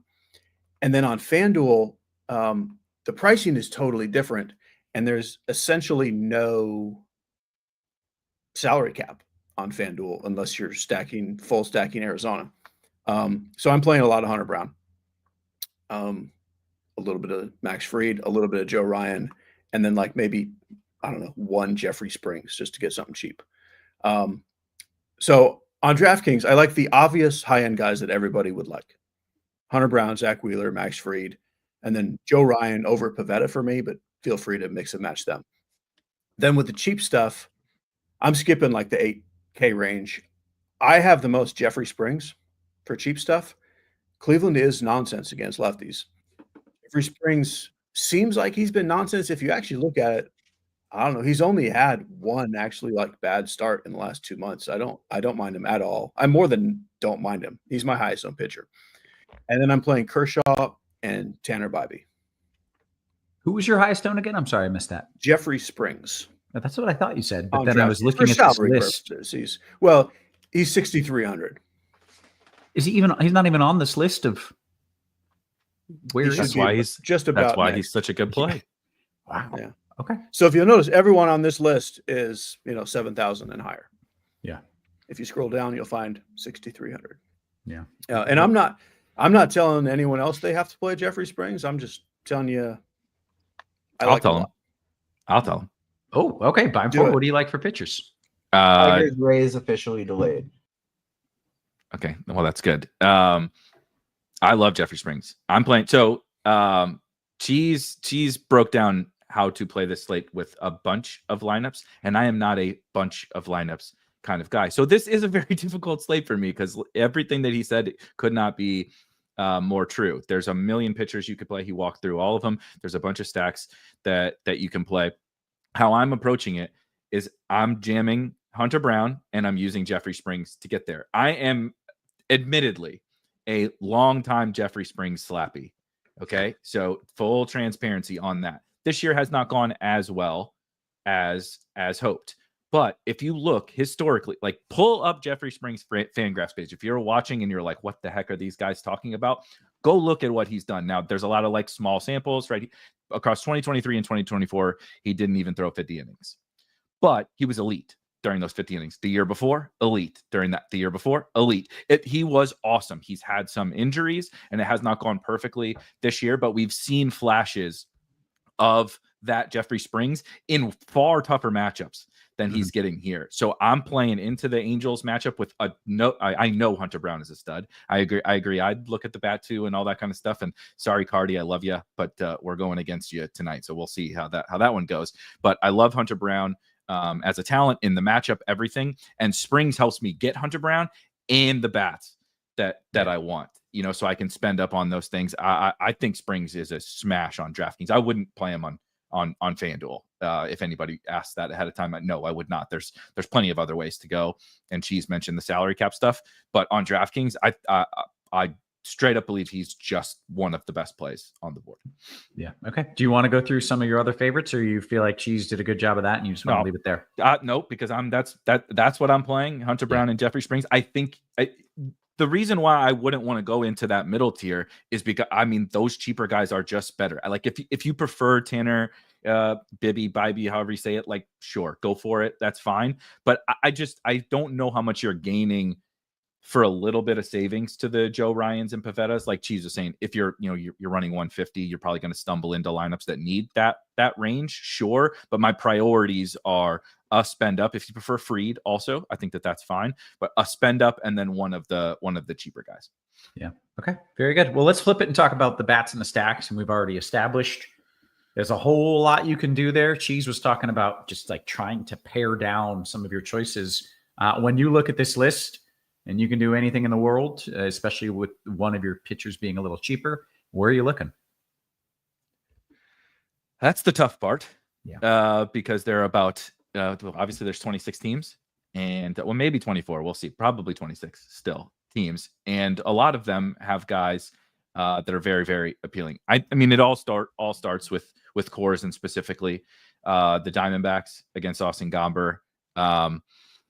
As a Cardinals fan, stealing Nolan Arenado for essentially Austin Gomber was like one of the greatest trades in baseball history, and he continues to make me feel really, really good about that every time he goes out onto the mound, and I expect tonight to be no different. I think it's kind of crazy, as you see on the screen, that they're lower than Houston from an optimal percentage. They're in a far better situation against a worse pitcher.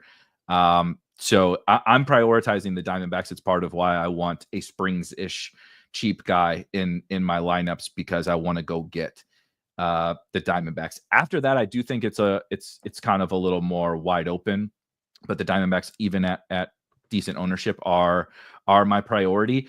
It kind of stinks because I would really love the Braves. First of all, they're facing a pitcher whose last name is Junk, and I feel like you're not supposed to be a pitcher if your last name is Junk. I saw a lot of people talking about Junk in the chat. I didn't realize that that's a person and they're not just randomly talking. Real about person, Junk. Okay, and a pitcher, which is awfully outright. This isn't Dylan Dinger or whatever, who's very fitting. Yeah, this is so I would love to, but as you guys talked about, there's so many good weather spots and so many good parks. And the Braves, I think the Braves are in one of the better spots. And so if you're willing to just say, they're going to be low owned, I don't care. They're facing a dude named Junk in the crappy Marlins bullpen. I'll deal with the bigger park. I think it's okay. But I don't really love it. I do love Coors. The Rockies are much more of the kind of like secondary stack type stuff. We'll get position by position. Like Hunter Goodman is the best catcher play on the slate, in my opinion. But the Rockies don't generally have most of the other best position plays. The Phillies look really good also, but I'm really focusing in on Coors for me personally. and then kind of whatever I need around there. And I am still intrigued by the Braves. I haven't decided exactly what I'm going to do, but I'm restricting things. I'm taking what Cheese was talked about and like Xing a bunch of stuff out and doing that, to a much even stronger degree for 3 lineups or something. Yeah. Okay. Very interesting. Cheese, what are some of your favorites? Yeah. So before I give my favorites, are they going to play in Tampa? I think so. Okay. Detroit. I love the Tigers. They're playing in Tampa. Wow. Okay. They're not literally my favorite stack, but they're my favorite based on that nobody's playing them. Yeah. But aren't we at a spot, Cheese? And I'm sorry to cut in before you even go, where there's so many good options that you can just play the chalky team. Maybe that's the Diamondbacks, and they're not that chalky because there's so many good things. Yes. The only team that even could be moderately chalky is Arizona. And even then, I don't think they're actually chalky enough to matter. Like Gurriel and Suarez, maybe. But honestly, that's it. Yeah. But so I'm kind of torn on Arizona. Like, I think they definitely score like 16 runs. Definitely. And I'm not sure it's relevant.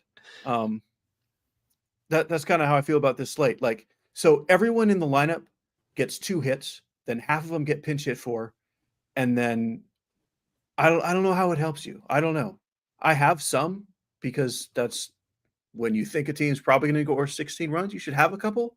Yeah. But I don't love them, and I don't know. They should be great, and I don't care because of how much else there is. But so when I talk about Detroit, like, and the ownership is great, but I just flat out like them, like, as much as anything else. Yeah. The Phillies are probably my other favorite. So Phillies, Tigers, obviously Diamondbacks and Rockies. I do like the Braves. Blue Jays. Earlier, I thought Blue Jays would be chalk. I think maybe Houston is chalk instead of them as far as sort of like mid-tier-ish. They're not cheap, but I like Toronto better than Houston. And then the team, I won't say I love stacking them because I don't, because it would be ridiculous to say on this slate. The team I have the most players from, maybe sprinkled around every lineup, like if having at least 1 or 2 players from a team in every lineup, it's the White Sox. So do what you want to do with that. Can I do toss, nothing with it? I'm just letting you know. Don't do anything. Can I toss it? I'm kidding. You've mentioned like the weather here. Andre Palante has been quite bad for the Cardinals, and the Cardinals bullpen is super sketchy. They have a couple of good guys and a couple of really, really bad guys. I do like some Reds. I want to shout some that they have the combo of power, speed, and some nicely priced guys. Obviously, Ellie De La Cruz is always very expensive. The rest of the lineup, the most expensive player is TJ Friedel on DraftKings at 4,400. So it's a nice salary saver at very, very low ownership. Well, and you saying that reminds me. Hold on, real quick. I didn't say the Cardinals. They're in my top 5. I knew that I was missing a team, the Cardinals. And it's weird without Herrera or Contreras in. Like, it looks like a weird lineup, but that just makes it cheap. Yeah, it's better. Gorman's hitting, Walker's hitting. The young guys that don't seem like they're good are hitting, at least lately. And I agree, they look good. They're so annoying to full stack on DraftKings because my 4 favorite players to stack in that lineup all only play the same 2 positions. Yeah, I wish second and Sagisi, however you say that, would play somewhere else. When he got in the lineup, I was real excited, but I really want Gorman and Wynn. So yeah, same problem. Yeah. I'm glad you guys brought that up because outside of earlier today in Wrigley and then Coors, my 3rd favorite weather spot today is in St. Louis. It's hot, it's humid, winds are blowing out. It's all the things that you want. Last time I said that, Erik was it in Washington? Hey, the Rockies aren't in that. I mean, well, this might be worse because I'm a Cardinals fan. So now I'm rooting for this team with your weather advice. I can't imagine how that'll go well. What could go wrong? But yeah, I love the weather there, obviously, for both teams for hitting. All right, let's go around the horn, talk position by position. Cheese, you can start us off with some catcher talk. All right. So every position is going to be good. Even the bad ones are good. Erik already mentioned Hunter Goodman. He's not really priced up all that much. I think Yainer Diaz is probably the closest thing to chalk because he's a little cheaper. The reason I can say the team that I have the most exposure to, just lineup to lineup, is the White Sox, is because Kyle Teal, I think, is actually a very good baseball player. Like, if he played for a good team and played for like a full season and we had stats, he'd be at least a $4,000 player. So I'm playing him a lot. Not that I love him, but I would rather spend up at other positions. Like this is not really a Will Smith day for me. And even Goodman, I'm not getting to a ton just because I think the cheap stuff is fine. I do like a little bit of Austin Wells as a pivot off Goodman. David Fry is fine, sort of as a pivot off of Diaz or Real Muto. I think that's all I want to mention. Yeah. I did get the news that Adley Rutschdog was just scratched, by the way. So if you got the Rutschdog in your lineup, you don't want him. If you did, you were not doing it right anyway. We don't gotta waste money on that guy anyway. Yeah. I thought when he came up, he was supposed to be great, and it seems. He's going to be great for sure. Yeah, and he's good right now, but like, he's not. You wouldn't play him against Max Fried on this slate anyway. Yeah. Okay, fair enough. Erik, what do you like at catcher? Not much different. I do want to shout, I guess, Sean Murphy from the Braves, because I do like the Braves as a tournament option. And if I mentioned the Reds, Tyler Stevenson going to be a pretty darn low owned pivot compared to someone like Goodman, I would imagine. Not much else at it. I typically been a pretty good position, and today it's, even though we have 26 teams, it's kind of lukewarm. It's because Kyle Raleigh already went. Yeah, exactly. Bombs. You lose a lot of star power there. All right, go to first base. Is Paul Goldschmidt really the highest projected owned first baseman? Sorry, I just needed to refresh. That's definitely not real. I was about to say that can't be right. I'm not playing the Yankees, so I see several Yankees popping up here in my lineup HQ. So forgive me, Paul Goldschmidt. Not interesting. Something happened with the ownership. Like, the ownership was gone all to zero like a minute ago, and I feel like it's going to need another refresh. There's no way Goldschmidt is higher owned than Vlad. All right, let's sort by fantasy points. I think this is the first time in a while where I'm like not even considering Shohei Ohtani, which means probably scary things are coming from Shohei. If he is going to be like not popular, like, I think he always just deserves a mention. I'm not playing him, but he deserves a mention even against Mackenzie Gore. Part of why I like the Diamondbacks is actually Josh Naylor at first base. Gomber has historically not been very good against lefties, and Naylor is left-handed. And part of, like, I have the same concerns that everyone should have the same concerns that she's mentioned with the Diamondbacks, where some of those guys, especially at the bottom four or whatever in the lineup, are very high pinch hit risk, if not like locks to get pinch hit for. It always depends a little bit on how the game's going. If it gets out of hand, right? If they score 10 runs in the first 2 innings, some of those guys might stay in the game. But Naylor, being left-handed and starting against a lefty, is going to stay in the game. Naylor can handle left-handed pitching, and he's very expensive, and that feels very, very uncomfortable. But those are the kinds of clicks I like to make, especially in these stacks, right? In that Diamondback stack. So he's probably my favorite. But again, I do like the Braves, and Matt Olson is a pretty good baseball player, and he hits right-handed pitching pretty darn good. And, he's not projecting to be popular at all. I'm just leaning into some lesser owned guys. We have to shout out our guy, Jonathan Aranda. Again, Jack Flaherty can be a little bit power prone to the lefties. And, did you say that game's going to play? Yes. Tampa game? I expect it plays. Yeah. Okay. Yeah. I just wanted to make sure I was remembering correctly. Nick Kurtz is a cheap option against a potentially popular Bibby down at the bottom. But yeah, there's just a lot of options. I'm really trying to narrow it down to specifically like the teams that I'm focusing in on. So that's your I guess I should shout Toglia as well because I am playing Rockies. But it's kind of like going to be like 4 or 5 guys all from a lot of the similar teams for me, position by position. Yeah. Okay. Cheese, first base. Yeah, pretty similar. And I mean, this is the case at every position, probably even more so at first base, where no one's going to be popular. Like, we may not have a single player at double-digit ownership at first base, so don't worry about that too much. Agree with the Naylor thing. Like, he's probably the first guy in my Arizona stacks, honestly, just for the reasons Erik said. I like Vlad a lot. I'm also quite happy with Olsen if I can get up there. Toglia is my favorite cheap guy. The 2 guys that I love that are not really probably high on other people's lists are Soderstrom and Torkelson in the mid-tier. So there you go. And don't let me not mention Ryan Noda, who plays for the White Sox. If you need a cheap dart, you got him. I think is if San Diego's lineup out, if Trenton Brooks is in, he's like minimum salary. Like, it's okay to play minimum salary players at almost any position here and there on DraftKings. Okay. Quick question from Dean that I like. Cheese, do we know if Corbin Carroll is available to pitch hit tonight?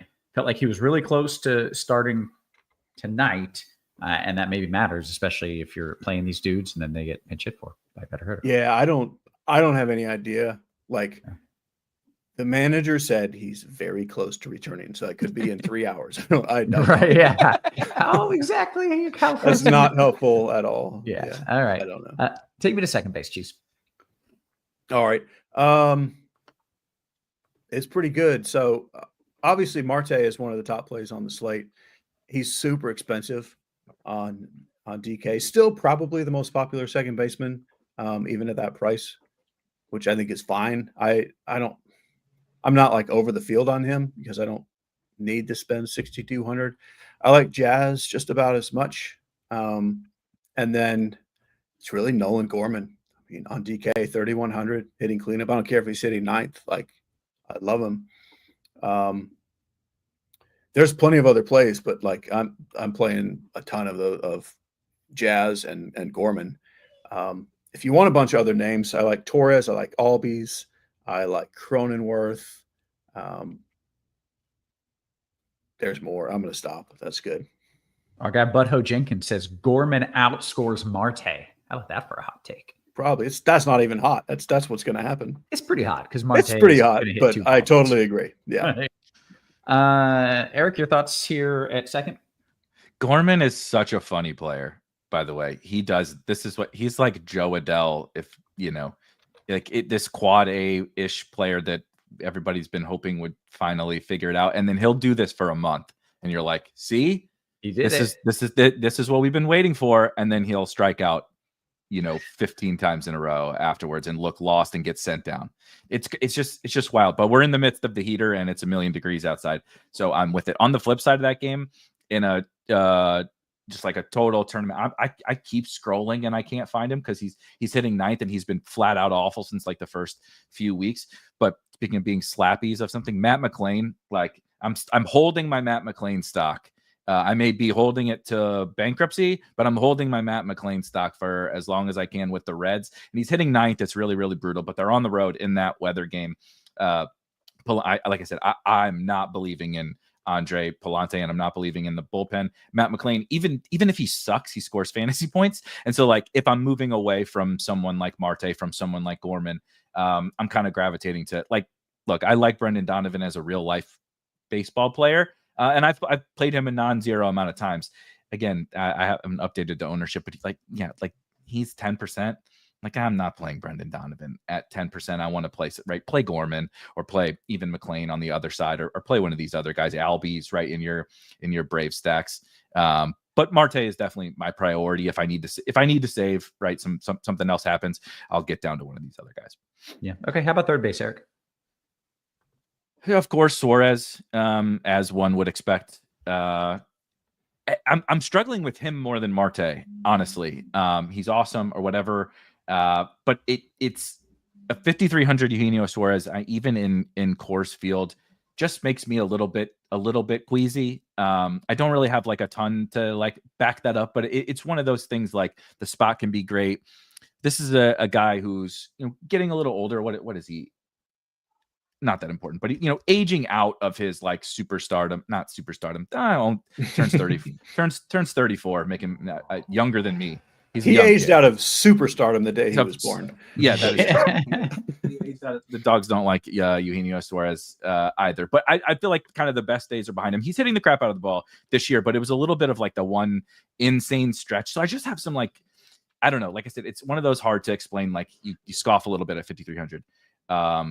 Suarez. I wish some like Gorman, I wish some of these other options we could shift these guys around, right? The utility infielders and move them around, because I don't have as much at third base that I love. I think Bobby was talking before I caught. If you don't like Jeffrey Springs, Jose Ramirez is pretty good hitter. Is like a little one-off spend up, a little bit more contrarian option. I think that is totally fair. And Austin Riley with the Braves is probably my next, like if I don't play Suarez, like $4,800 Riley, even in that park and all that feels a little bit more comfortable to me. I'm trying to wrap my head around, can I play one of those pinch hit risk? Right? Do I just play it safe with my D-backs that I know we're not going to get pinch hit for? Or do I take out a Suarez or someone like that and get to a Riley, a more powerful hitter in a different stack? Yeah. Okay. Cheese, your thoughts at third? I love third base. Similar thought on Suarez. I mean, I'm playing a good bit and I like him, but there's a lot of good third basemen. So I don't think you have to play the one guy that is kind of obvious. And really, he does still strike out a lot, and he can fly out to the warning track instead of over the wall. I like Riley. I love Manny Machado. He's probably my favorite. Ryan McMahon. Addison Barger, today's the day no one will play him. I really thought, it's kind of weird. So I thought Toronto was going to be chalk, and then Davis Martin got scratched, but he got scratched for a bullpen game. Like, you really don't want to play against the White Sox bullpen now. I love Toronto. So yeah, I'm playing a lot of Machado along with the obvious guys. And then someone mentioned the White Sox yet? Miguel Vargas, I like. Yeah. Okay, good. Let's go to shortstop, Cheese. Yeah, you can't win every day, Kevin. Somebody's got to play White Sox. Shortstop is weirdly not a great position. Like, this is where the best players happen to be the ones who just don't match up quite right. Like, of course, Ellie De La Cruz is always a great play, but he's the one guy. Even if you like the Reds, it's like, I don't know, a ground ball hitter against a heavy ground ball pitcher. Like, he needs a lot of things to go right. Bobby Witt is the one guy I'm playing against Pivetta. I would play him ahead of Ellie. Perdomo is weirdly priced. I mean, he's an okay player and he's batting second, but I definitely don't have a Perdomo outside of a full stack. And then like Jeremy Pena's getting priced up. Trey Turner is way priced up. He's fine. Mookie Betts is fine, but he's facing Gore. Lindor is fine, but he's facing Wheeler. Like, it's all. Abrams is fine, but he's facing Kershaw. They're all fine. Like, these are very good hitters. But I think maybe this is where you save a little bit with like Bo Bichette or Mason Wynn. Those are the two guys I'm landing on the most. You go down to Thomas Segisi now for 2,700. It's weird that on this slate that shortstop is maybe the place I think it's okay to spend down, but that's just kind of where I'm at. Yeah. Erik, your thoughts at short? Yeah, this is where I was going to call out. I don't like the Blue Jays quite as much as Cheese does, but Bo Bichette really stands out to me here at shortstop, and Mason Wynn on the Cardinals. I do not hate saving. Perdomo, if I'm going to say Suarez feels uncomfortable at 5,300, Perdomo feels extremely uncomfortable at 5,100. But to the point, there shortstop is like, again, totally lukewarm. I don't have anything that like is totally jumping off the page to me. The one guy that I've been staring at to figure out how real some of the minor league production is, batting ninth for the vaunted Colorado Rockies, is a fella named Ryan Ritter. And forgive me, I have not watched him play in AAA for Colorado, but the numbers are quite astounding. He's hitting for a lot of power. He's like had up and down minor league careers, but he's young. He's 24. Seems like a reasonable enough prospect, and he's cheap in that Coors Field game. I mean, he's batting ninth for the Rockies, so like that doesn't great sales pitch, right? That doesn't feel awesome. But I think that there's one of those, like there's potential power in there. He's been terrible in the majors thus far this year, but I mean, 16 home runs in 52 games in AAA. So I don't mind going to a punt there, like if you're attacking Coors Field or specifically the Rockies. Sure. Okay, let's go to the outfield. Oh God. Yeah, this is the position that you could talk for. We'll limit it to a 10-minute conversation. Yeah, and I will limit it to even fewer. This is unfortunately where the Diamondbacks are the scariest. Lourdes Gurriel is great. He's not going to get pinch hit for. Outside of that, not so fun. But ironically, that kind of makes the Diamondbacks a little bit more fun to stack because you're filling some of these other positions, first base, second base, shortstop, third base. So now you can really be a little bit more flexible in the outfield if you're full stacking. Those guys, I really, really like the Braves guys in the outfield. I mean, Ronald Acuna has been awesome. Shocker, right? That he's been awesome. But give me a low-owned Acuna on a slate like this, like absolutely sign me up. Another reason why like Jeffrey Springs is so needed for me. A lot of these guys are expensive that I like. I don't think I mentioned the Phillies enough. I mentioned them in like the stack section, but Kyle Schwarber looks good. They have a bunch of lefties out there in the outfield of various price ranges. They don't, Kepler and Brandon Marsh don't feel awesome, but if you're on the Phillies, they have some salary savers plus a Schwarber, and then the Reds, right? I really, really like the Reds. They have a bunch of different options. I am slappy play number 3 is Will Benson, who I just love Will Benson mainly as a fantasy asset, but I also kind of think he's a decent Major League Baseball hitter against right-handed pitching, which of course, notably, he is facing a right-handed pitcher. He can hit a home run and steal a base. He is a pinch hit risk though, just like a lot of those Diamondbacks guys. So kind of, again, same Braves, Reds, Diamondbacks, kind of focusing in on those teams. But I think there's a bunch of options at different price points. Okay, good stuff. Cheese, before you dive into it, J3 says TJ's dropping Spidey bombs like they're hot. He is. We've got 5 Spidey bombs scrolling down at the bottom. Keep hitting that like button. You might get, was it 4? No, I said, good Lord. That's a lot. That's a lot. Does he have more? How many Spidey bombs? We're going to find out. TJ, how many do you have? Oh, there's more. He doesn't even have a white sock on there yet. So there's more coming. You guys keep hitting the thumbs up. He'll keep dropping the Spidey bombs. Cheese, I want some outfielders. Yeah, you can have some. I mean, goodness. Same as Erik said, like the reason I'm playing Jeffrey Springs is so I can play Judge, Acuna, Tatis, and Schwarber. I was going to ask if nobody's playing Judge because there are so many dudes in good spots that you don't have to play the great guys. Judge will get some ownership. I mean, some being, I mean, we're showing like 11%. That's probably about right. I mean, which on this slate, 11% is kind of a lot. Yeah. But it's great. Again, no one's really chalky. Yeah. But yeah, so Judge, Acuna, Schwarber, Tatis. Those are my 4. And then I do like my Tigers. I got a lot of Green and Carpenter. Butler and Soderstrom are in my pool there. I like Stanton on DK.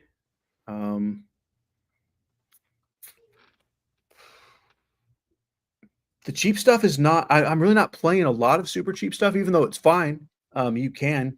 I'm trying to see who I have written down here. Brandon Marsh, Gavin Sheets, Lane Thomas. I'm assuming he's in the lineup. I didn't actually check the Cleveland lineup. It's all fine, but like I like too much from like Stanton up to really mess around too much cheaper than that. Yeah. Okay, good stuff. The people want home run calls. We are 10 minutes until lock, I do believe. Cheese, why don't you drop some names that are going to hit a bomb in each tier? The Judge tier, the Eugenio Suarez tier, and the I don't know, some dude I don't know tier. Yeah. And the high end we'll do Schwarber. And then we'll just skip mid tier and go to cheaper guys with Nolan Gorman and a white sock Miguel Vargas. Okay, very good. Beimfohr, you got a few names for me? This White Sox bit is killing me, by the way. Like, is it a bit? We'll find out. I'm not sure, Cheese, and that's what's killing me. Weirdly enough, I've been playing White Sox for the last couple weeks, and it's been going really well. Of course, you have. Yeah, I'm telling you, I will tell you, this is not a bit. I think they're so a cheap. useful DFS team at their salaries. Yeah. Like you mentioned, Teal, like he's a good prospect.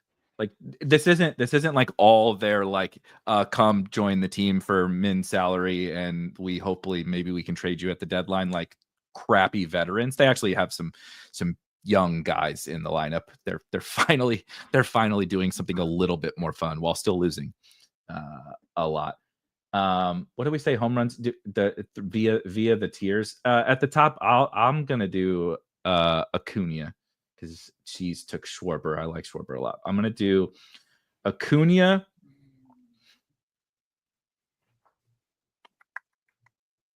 Let's do two in my Acuna, Mason Wynn, Will Benson. Two St. Louis home runs. Oh my gosh. Look at this. Yeah, it's just got good timing. At least always comes at the end of the show. Okay, very good. We want to make sure the folks are getting the best deal in the industry. And that, if you did not know, is right here at RotoGrinders. MLB DFS annual option, $425. That's just for baseball. But we've decided we're going to give you all the sports for the price of baseball. And if you do the 6-month option, you actually save 35%. So instead of going month by month by month, which a lot of people do, just sign up for 6 months and then, you save a lot of money. Yes, baby. Yeah. That's a tomato. Yes. Why is there a tomato on my desk? I don't know. That was my next question. Let's answer some questions here. We've got 6 minutes until lock. Let's see what we've got. I'm going to jump into the old Discord in just a second. But in the meantime, someone asked about DK Cash pitchers. And Cheese, is that where you go with the cheap guy and then up for the... Oh, did we get a start time? Let's go. Ray's announcing a start time. I love that. All right. Yeah, I don't. I can say for sure I don't have a clue what I would recommend in cash today with so many options. I would probably have Freed, and I would have Jeffrey Springs. But I'm not I feel like telling Springs you that's correct. But that's what I would probably have Freed and Springs, or I would have Freed and Springs probably. Yeah. Okay. That works for me. Let's see what else we've got going on. I said I was going to pull up the Discord, and I didn't. That's on me. I'll pull a couple of YouTubes in the meantime. Good to see that Rays game is officially projected to start here. FanDuel single entry low owned pitcher. Beimfohr, you have a FanDuel single entry low owned pitcher. They're all kind of low owned. Yeah, that's a great question. Let me pull up FanDuel super quick. Ownership. Oof. I mean, Freed is the third lowest or third highest, so I would do that. I want to shout one though. I'm a believer in Hayden Birdsong long term, and I'm also interested in playing pitchers against I'm not playing him tonight, but maybe it's more of maybe I should. The Red Sox without Devers is something I'm interested in, like feeling out how that's or the work. Red Sox with Devers. I just did a RotoGrinders and the Bat optimal lineup, and Birdsong was the SP2 in both of them. Ooh, okay. Projections like Birdsong because projections do not like the Red Sox, nor should projections or any human. Yeah. He'll strike some guys out. He might. Yeah, his strikeouts are real. Yeah. He's an above average strikeout pitcher for sure. I played him at the FanDuel final last year. It didn't go well. That'll stick with you too. Yeah. That'll yeah. All right, let's see what we've got here. Cheese said Schwarber, Vargas, and who? Gorman. Okay. Let's see what else we've got. Scrolling down. Favorite first baseman, Cheese, 3,700 or less on DK Cash. 37. I mean, I think you're supposed to do Walker there. I don't love Houston ever, but Walker against Kikuchi for 37. That sounds pretty good. Okay. And apologies to our Discord fam. I know I usually pull questions first. The reason I didn't have it up is because it's not loading. So I don't know what's up with my Discord, but I'm going to have to pull from the YouTube today. It's probably because we have a bunch of questions in there.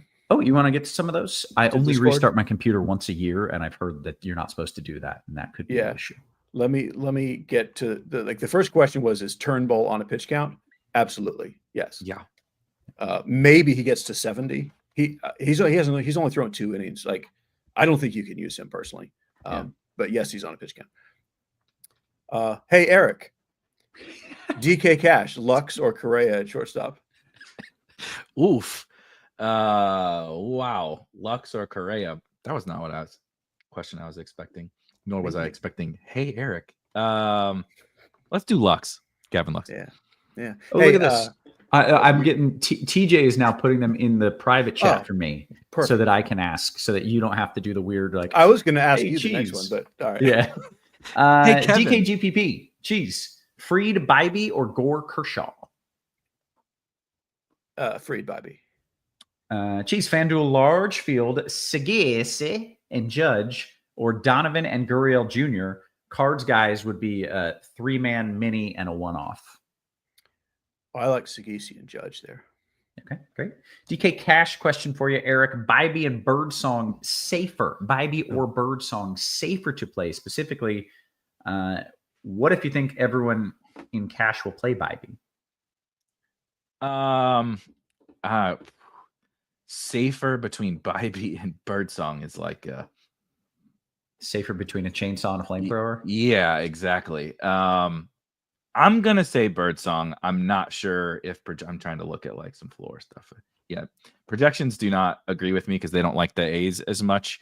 I am happier to bet against the Red Sox than I am against the A's. So we'll do Birdsong, and then that also answers the second part of the question. Where we at? Grichuk or Beck for you, Eric? Grichuk or Jordan Beck? Beck in Cash because I'm concerned about Grichuk's pinch hit. Okay. Cheese, got a couple coming for you. DK single entry, 1 stack to win it all, single bullet. Who do you like? Detroit Tigers. Okay. I'm double stacking the Coors game because it's going to go for 23 runs tonight. But going back to what I said, I think Arizona scores 16 runs. Rockies probably score 12. I'm not sure that matters. God, that's so wild. Like I don't play DFS, so I don't at least play enough to fathom that. And I love that there's a decent cheap pitcher that we like, Springs, right? Like, I don't know, all of this checks out for me. Let's see. Cheese, I need 2 different pitchers in a FanDuel GPP. Who do you like? So obviously 2 different lineups. I like spending up. I like Hunter Brown. I like Max Fried. Yeah, okay. What is Kershaw's pitch count this evening? Does anybody know off the top of their head? What do we roughly have, 85? They'd like him. Yeah, I think they'd like to hold him around 85. He doesn't have a pitch count per se, like a Turnbull might, but they're definitely not going to push him. Like expect like 80 to 85.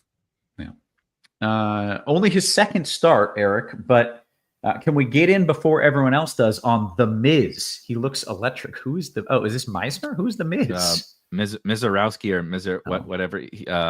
The Brewers prospect kid. He does look good.